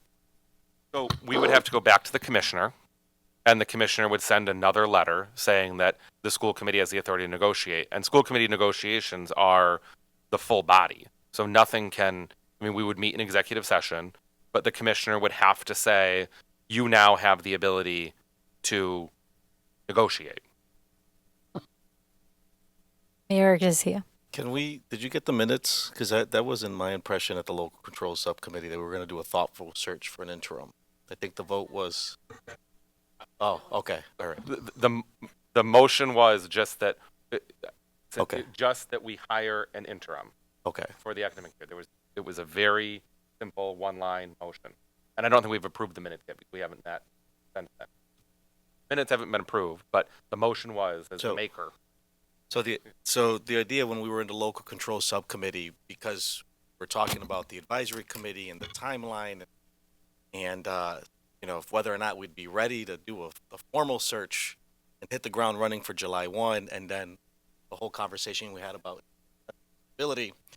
So that's why the local control subcommittee brought forward this recommendation to the body that we pursue the interim contract so that it helps. It gives us some time, right? We're not rushing the process. We don't want to put too much pressure on the advisory committee to feel like they need to move quickly, water down their own due diligence, and whatever the case. So the letter from the commissioner came because I was having a conversation with Mildred, and she brought up this perceived concern, which was very real, is we're going to do a vote, but we don't have the local controller power to even vote. Would that mean we'd have to come in on July 1 at 8 in the morning to vote?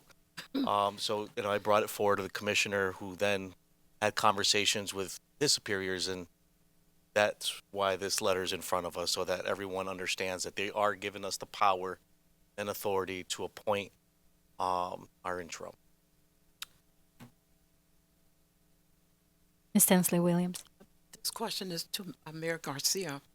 Can we buy time by letting Mr. Soto stay the superintendent for now? So we can buy some time so we're not rushing into. So the appointment of the interim in the conversation, or of any superintendent, but right now we're talking about an interim, is the appointment of the body. So it's really what we want to do He as a wants body. it. I mean, right. It If he still wants it, I can't see why.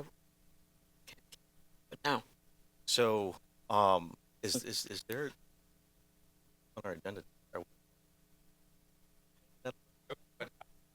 Yeah.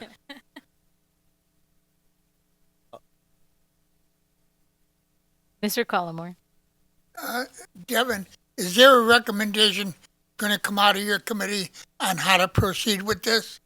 The recommendation from the committee is to explore getting an interim superintendent appointment for a year for July 1st, 2025.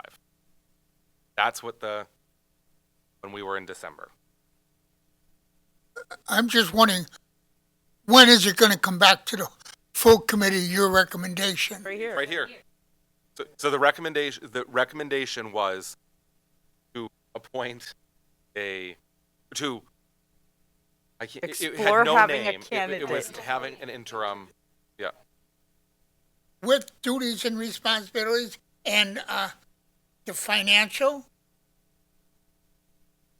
Anything in there about I that? can only speak to the motion that the subcommittee made, was to explore getting an interim superintendent appointment for a year for July 1st. That's what How it's written. It's exactly the way it's written. a motion to the school board explore having a candidate for July 1st, 2025 as an interim candidate. That was the recommendation. Great. And that, I mean, that's what's on the agenda for today. So Ms. Lebron Martinez. So, seeing that we have the ability, correct? It doesn't, or the authority, the power to vote on whoever, what may be the interim. Do we have to do it like we can do? I mean, before July, because we don't want to wait till July and then start searching if in the case that the current person in the position doesn't accept that process. I mean, I'm just saying. Can that be done before then, so that the person is prepared, or what'll be the next? Does it go back to committee? My question is, that's what I'm trying to find out. Does this consideration goes back now to committee? Mr. Sheehan? So I don't want to speak to intent of the subcommittee, but summarizing some of the discussions with the state and with this was that the key factor was that the commissioner wanted to see stability. And his biggest concern, and I'm paraphrasing what he said, and we can pull the tape, was that he does not think it would be in the best interest of Holyoke that if we were to appoint an interim that was me, say I was appointed the interim, and then to do a search and have another new person and to have multiple different transitions. He stressed the importance of stability for the district. And I think that the committee, the subcommittee, the three of us, when we were on it, all Heard the message.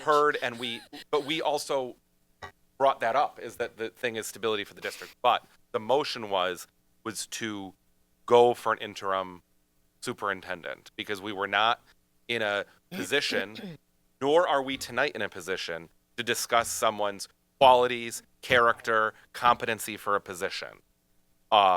It's more, is it like for the interim, we just have to be careful about discussing qualities, character, competencies, abilities, all of that, because of the nature that it is, and the rules around full boards doing hiring rather than. And Mr. Kennedy? So what I think I'm, gathering here is we have two options you have two options as a committee in which you get to choose the amount of transitions at which take place in the district. So we can all safely assume that if we were to have multiple transitions through superintendents, then it would not show the stability that Acting Commissioner Johnston is looking for. So I'm trying not to say what's hidden behind the words, but we all are, Evan. Okay. So what Acting Commissioner Johnston is looking for, in my eyes, is the least amount, in what Ms. LaFave said earlier, is the least amount of change for the district. We could have one transition for a full-time superintendent, or we could have two or three, right? Mm. So we all know what's being said behind this recommendation. So that's kind of what he's looking for. He's looking for the stability of how many times we're going to change leadership. Did I get that right? Got it. Ms. Wilson? So I would like to make a motion that we refer, and I'm going to be honest, I'm not sure what subcommittee I'd be referring this to. Probably the leadership subcommittee. The leadership subcommittee to undertake looking at an interim superintendent appointment.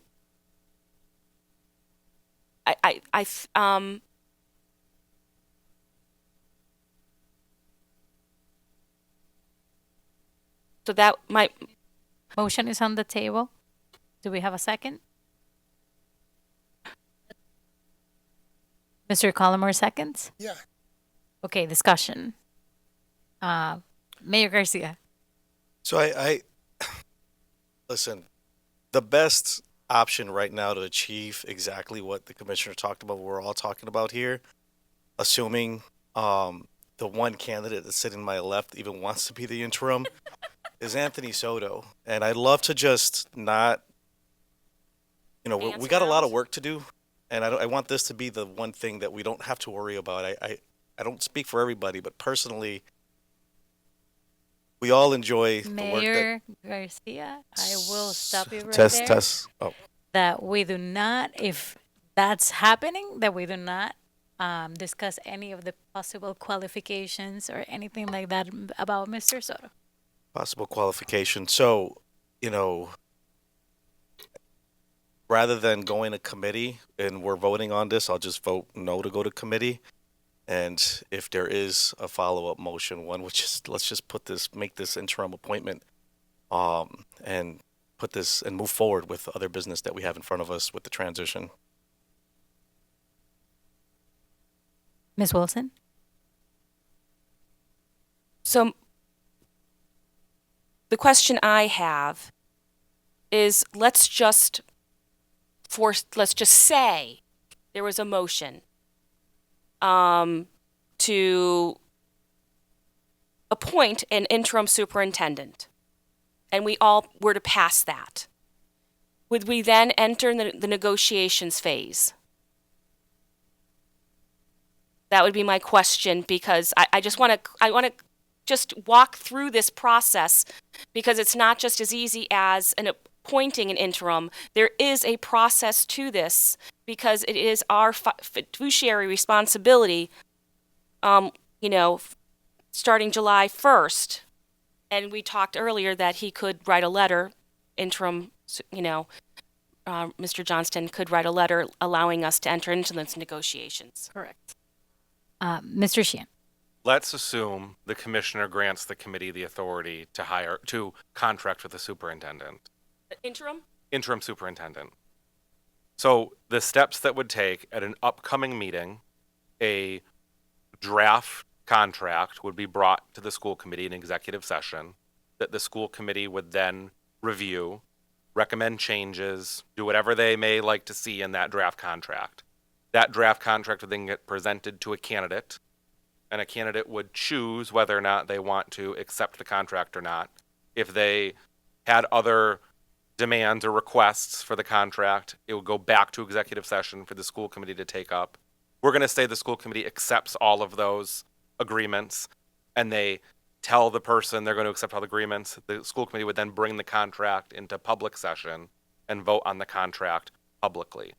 But everything, and the contract is an agreement between the Holyoke School Committee and said individual. So nothing happens without nothing. That contract can be nothing and presented without the school committee reviewing it, assuming. And this,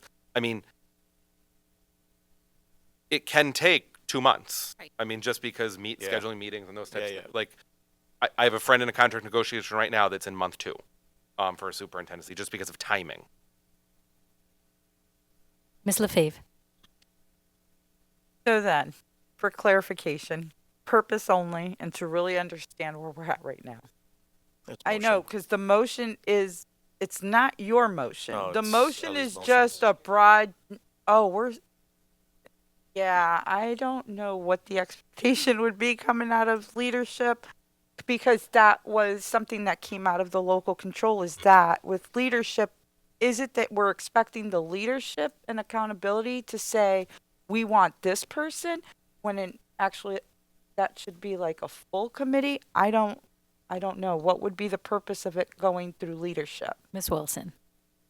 So my thought process with that would be for them to determine if they thought it was in the district's best interest to do a search, or to offer it to, let's just say, a particular individual, like our acting receiver, in order to reduce the number of transitions. That would be my only purpose. Ms. Lefebvre? So wouldn't it then defeat what we wanted the community advisory team. If now you're Yeah. asking the leadership, because I don't it, think no, so, yeah. even for later, even if it's late search, you said search, to conduct a search for an interim, it still would be based off what are the qualifications that we're trying to look for? What is it that we want to do? I mean, So if I can clarify my language, if I might. Go ahead. So mine is for an interim. The community advisory team knows they're looking for the long term. So it would not be dismissive of their work. They know it's going to take time. They know we're at 4, and they, there's an understanding that we need to keep running on July 1st and July 2nd and July 3rd. So it's not diminishing the work that they are doing. I guess the only purpose was for me was, which I'll rescind my motion, but I just didn't know where to go in order to move forward. I was trying just to get this group to move forward, so I made the motion. So I'll rescind my motion. Mayor Garcia. All right. I'm writing it down. So my motion would be to negotiate a contract with Anthony Soto for appointment of interim superintendent, assuming he even wants to be the interim, unless he has some job lined up and ready to leave next week. yeah, it can't be. Based on what we can do today, according to our letter, we can appoint, we cannot negotiate. Oh, sorry. So, motion to appoint Anthony Soto for appointment of interim superintendent contingent upon successful negotiations of a contract? Second. Yeah. Because, for discussion, Ms. LaFave. If you're going to do that, just leave out the whole contract negotiation. It would just be that the real reason why I added it is just the because, motion that because the appointment's not going to start immediately because we still got to, we'd have to do some sort of, we got to follow up with the commissioner, talk about, hey, we made this motion, it's contingent upon. If we take it out, then it assumes Anthony Soto is now the interim, right? When we haven't even negotiated you know what I mean? and I can also assume that he would be like, nah, forget it. But and then we'll be back here at the table. But if I'm not, I'm just saying, I'm wondering if the motion should just be specific to whom we would like to appoint, Okay. or whom, the interim appointment position. Here you have for 1 year, but if I'm not mistaken, Mr. Wellahan had wanted to amend that, so you might get another amendment. Motion to appoint Anthony Soto for appointment of interim superintendent, assuming he accepts I said and that wants in to the do it. beginning. I said at the beginning, For what? we're here For all 1 night year? For what? For 1 year. Right. Give us time. I said that in the beginning. Hey, if we can do because here's, are we in discussion? Nope, you haven't even done your For motion 2 yet. years, 2 years. So here's a, Based on the letter from the commissioner, go ahead. we can only do the appointment for a year. Oh, that's what it all says? we have power to do. Oh, okay. So for 1 year. From there you July go. So 1st, there's the motion. 2025 to Okay. June 30th, 2026. Can you just please clarify the motion for me? Because it's been Well, 3 times. it has been reviewed and revised a few times. Oh, motion is to appoint Anthony Soto for As appointment interim. of interim superintendent for 1 year. July 1st, Beginning July 2025. 1st, 2025 to June 30, 2026. Okay. Is there anything else? Good. Okay. And seconded by Mr. Isasa. Discussion. Mr. Collmore. With all present negotiations in that contract.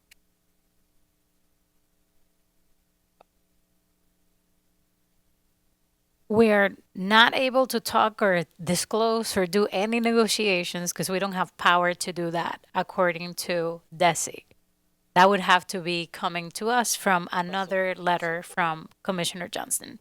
Ms. Wilson. I don't feel comfortable voting on this without authority to negotiate. I'm going to be very honest with you. I'm going to vote no, only because I'm fearful that we will not be able to negotiate this contract, and I feel as though, as a school committee, we should. And I'm just going to be very honest with the public that I am not appointing someone when I don't have the right to negotiate a salary. I'll bring that back to the commissioner for sure. Ms. LaFave. So the next local control subcommittee meeting, which was going to be with Commissioner Johnson, obviously any updates. So this would have gone on there.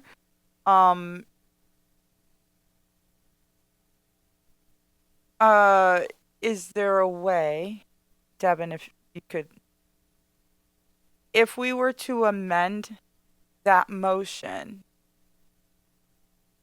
stating that contingent upon the Holyoke School Committee being able to negotiate the contract? Like, we will appoint so long as the Holyoke School Committee has the authority to negotiate the contract. Do you think that a motion, an amendment to that motion in that aspect would? Are you making that amendment? Well, I'm asking first before I go saying it. It's like, oh, you can't do that. You can't do that. You know what I mean? So I'm like, I'm asking ahead of time. Ouch. That's just like I like that amendment. contingent. Are there any? Well, is that okay to say something like that? Sure.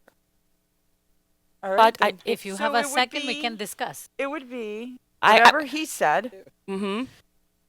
contingent upon the ability for the Holyoke School Committee to negotiate the contract with, That's it. okay, the contract, period. Second. That was quick, Miss Wilson. That's what I'm looking for. On the amendment. Discussion? All right. All those in favor? Aye. Hi. Any opposed? Theoretically. Wait. Did you even Are accept? you interested in it? No, Are you I even know. interested? That was just, That's that was not- on that's the not amendment. public. That's not public. That's on the amendment. Oh, that's on the amendment? Yes. Oh, okay. Ms. LaFave. You had Mr. Kennedy's hand raised. Mr. Kennedy. I'll get I'm it. sorry. Did we? I got lost. Did we officially appoint? No, we just approved the amendment. The amendment. That's Okay. all we So did. when the discussion for the appointment comes up, then my hand will go up. It's right now. That's Now? right now. Yes. Perfect. Okay. This may surprise probably everyone sitting around this committee. However, it is in the school district's best interest to minimize the disruption of the district, as I pointed out, as Ms. LaFave pointed out, as Commissioner Johnston heavily hinted at in his letter. So I personally believe that that would be the right decision as the representative of the student body, because we need to show strength and unity through this transition process.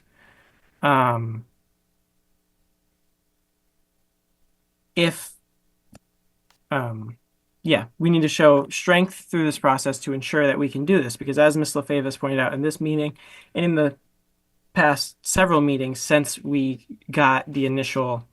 sent that letter in months and months and months ago to the former commissioner, that we are the show for every district who wants to exit receivership. So it is in the district's best interest to minimize the disruption and to minimize the transfer of such leadership. That's all. Thank you so much. All right. Therefore, since we do not have the authority for the negotiation part. Are you just saying that that amendment made no sense after I asked before making it? Oh, it's good. This We is can, good. This we'll is a- vote, Oh. we'll Yeah, vote, no, this is good. but just making sure that, until we get a response, it's not gonna be, Yes, because I'm going to present that at the local control. correct. This is contingent upon, so this Right. way he's there and he's saying it publicly. Right. Yes, you can, or no, you can't. I just want everybody to know before we take the vote. All those in favor? Aye. Aye. Any opposed? So moved. Mr. Well, no, it's Contingent. Right. Well, the one part of the motion that we could do was a point. Right. Mr. Sheehan.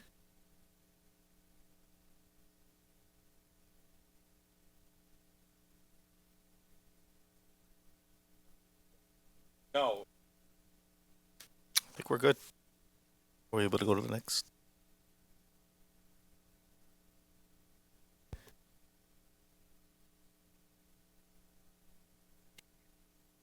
Normally, during a superintendent search, you would take a recess for 5 minutes, and the vice chair would call the candidate and say the school committee offered you a position, and then they'd come back and say this person accepted pending contract negotiations. Then we're still in limbo. That's You want to go on recess so we can call? Ms. LaFave. So does that mean that we would need to contact the commissioner as of right now, or no? And No. contingent? Okay. or we're gonna go. Make a motion for a 5-minute 3-minute recess.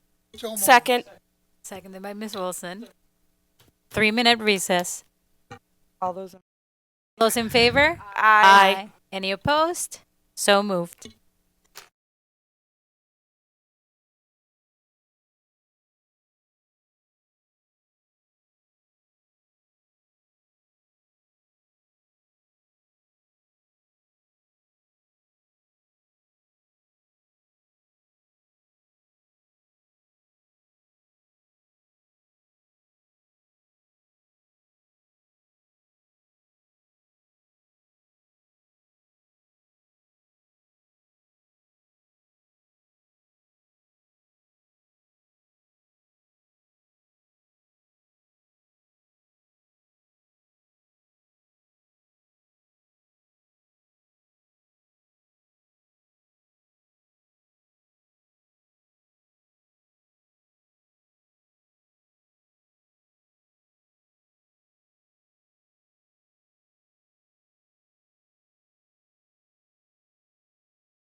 Okay. Miss Feliciano, roll call, please. Ellie, there might be a big picture in there. Mayor Garcia, Here.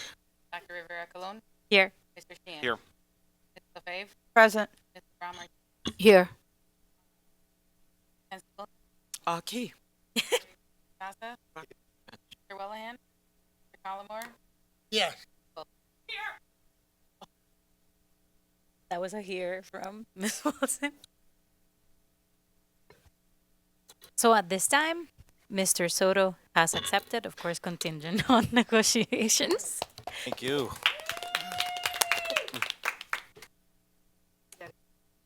Mr. Soto. Yeah, I just want to thank everyone. I think this has been a long journey. We've been all in it together, some more than others, but I've expressed right from the beginning, even in my response to the commissioner when we talked about, my recommendation to transition to local control, I made a commitment to this body and to the Holyoke community that I want to make sure that whatever role I play, I do everything I can to make sure that it's a strong transition.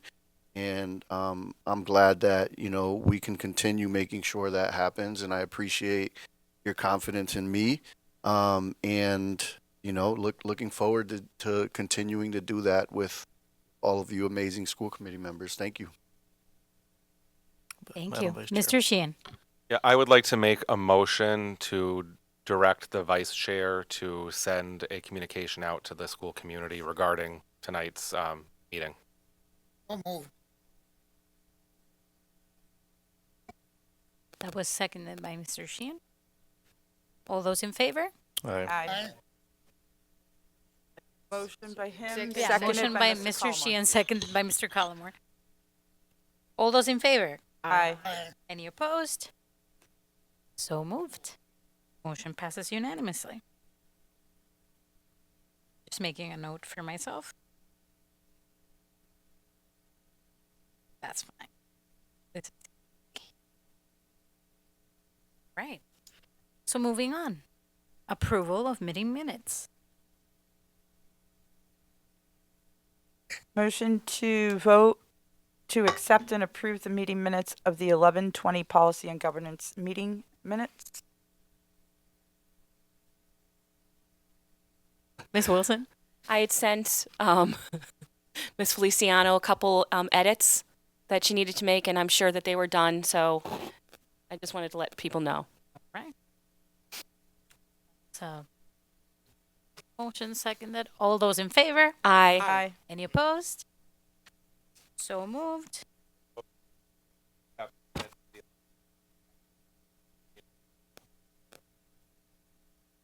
Seconded by Mr. Isasa, made by Mr. Sheehan. All those in favor? Aye. Aye. Any opposed?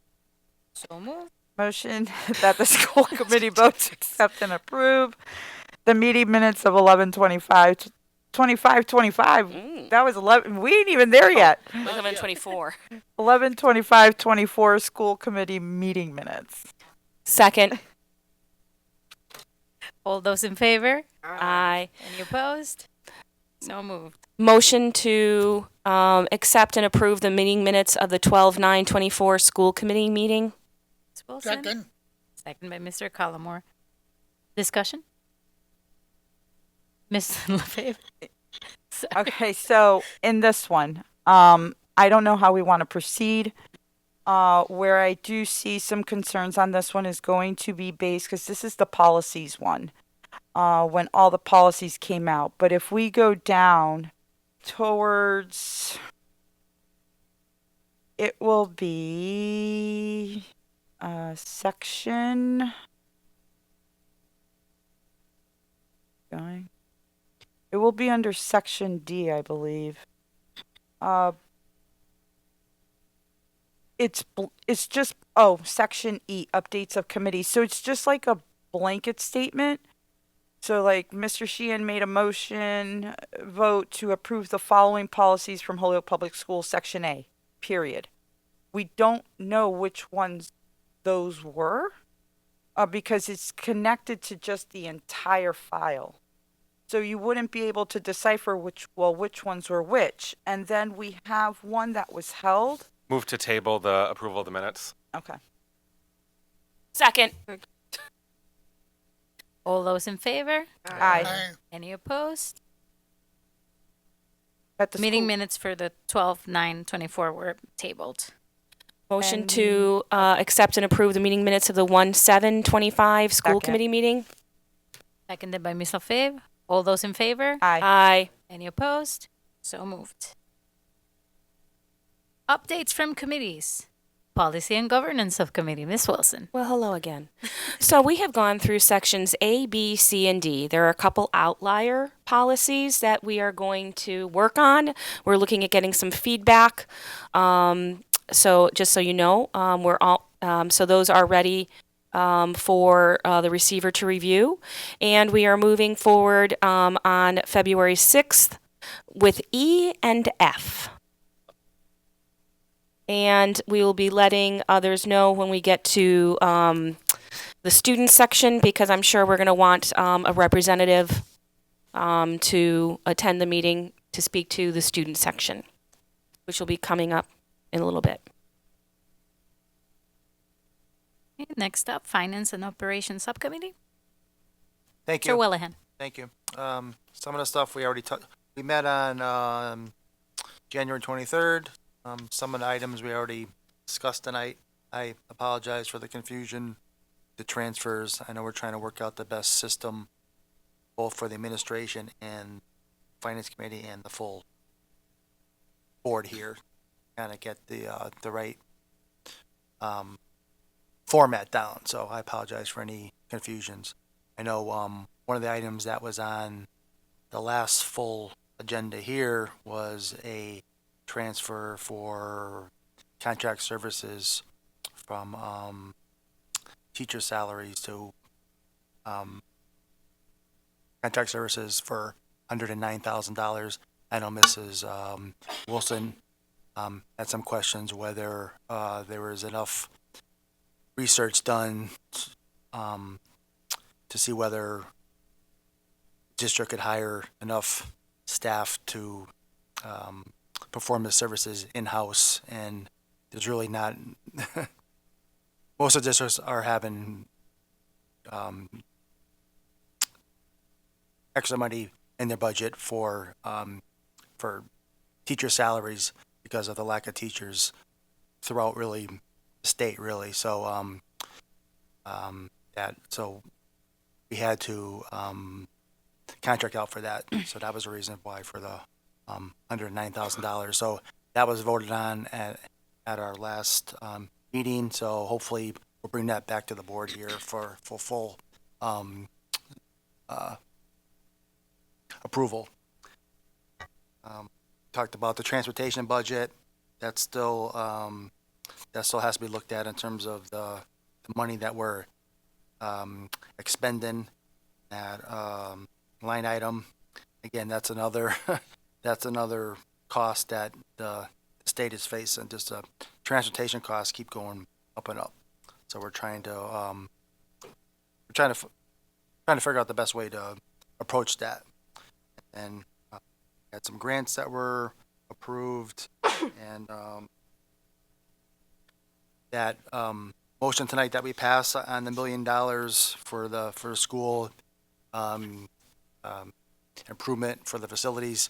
We spent over half an hour on that. You know, Sean, the two Seans that work for the district, line by line. Mr. Comer had a lot of good questions on the facility updates.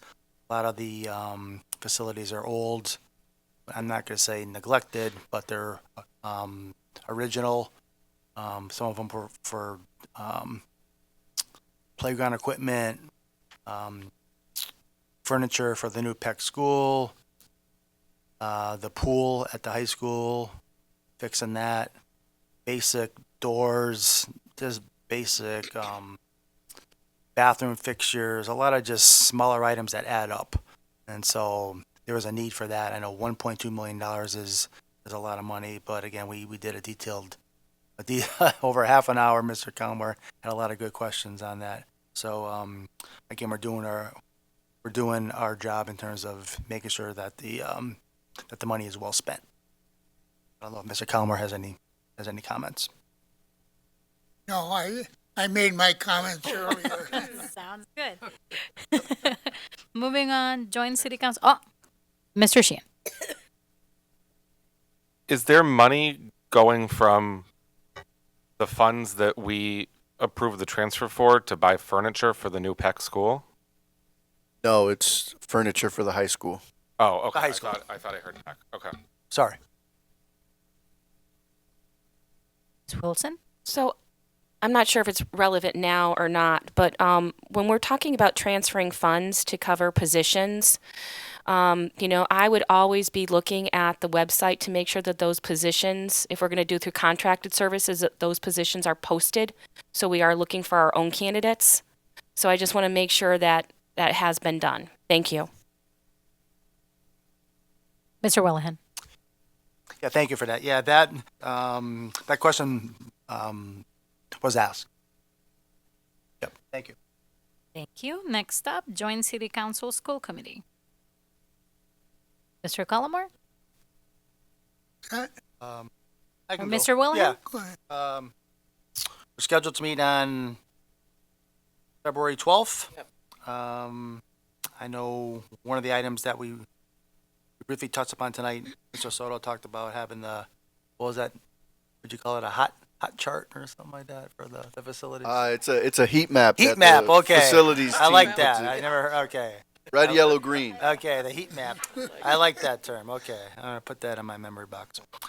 So one of our meetings we had the facility manager again give a detailed breakdown on every school and the progress that we've seen from 2014, I believe, to current, and the improvements we made in each school, and then what still needs to be done for each school.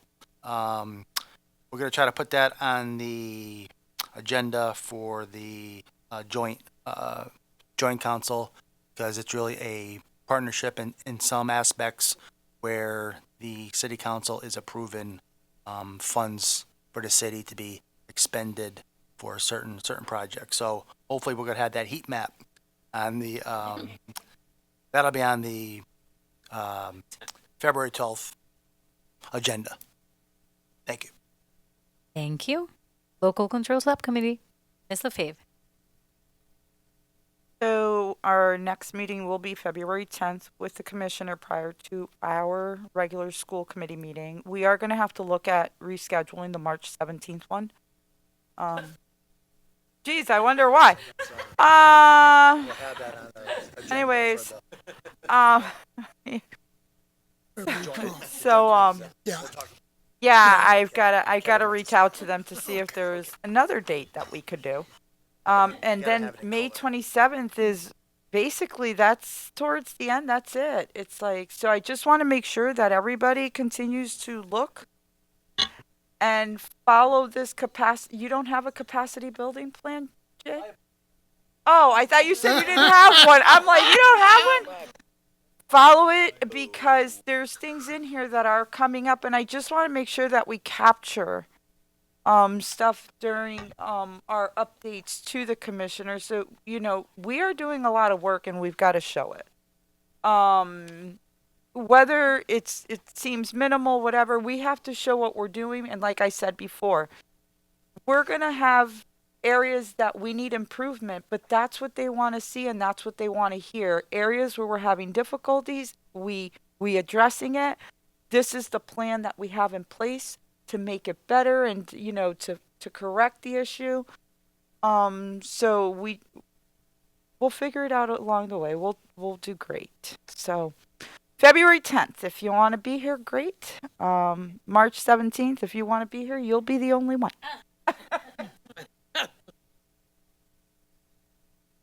Thank you. And last but not least in the updates, leadership, accountability, and measurement, Mr. Sheehan. Yeah, the only update that isn't on here, you'll be getting more of an update next week, so or 2 weeks, so I don't need to belabor that. But we are scheduled to have another meeting on February 25th at 4 o'clock at Holyoke High.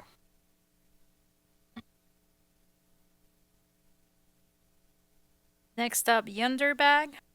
We have Yonder procedure update from policy and governance. So that's Miss Wilson. So it was referred, so the Yonder Bag procedure was because our policy is that cell phones should not be used. So the procedure that was put in place was using the Yonder Bag, and it came to our understanding as a full school committee that our two high schools had two different procedures now.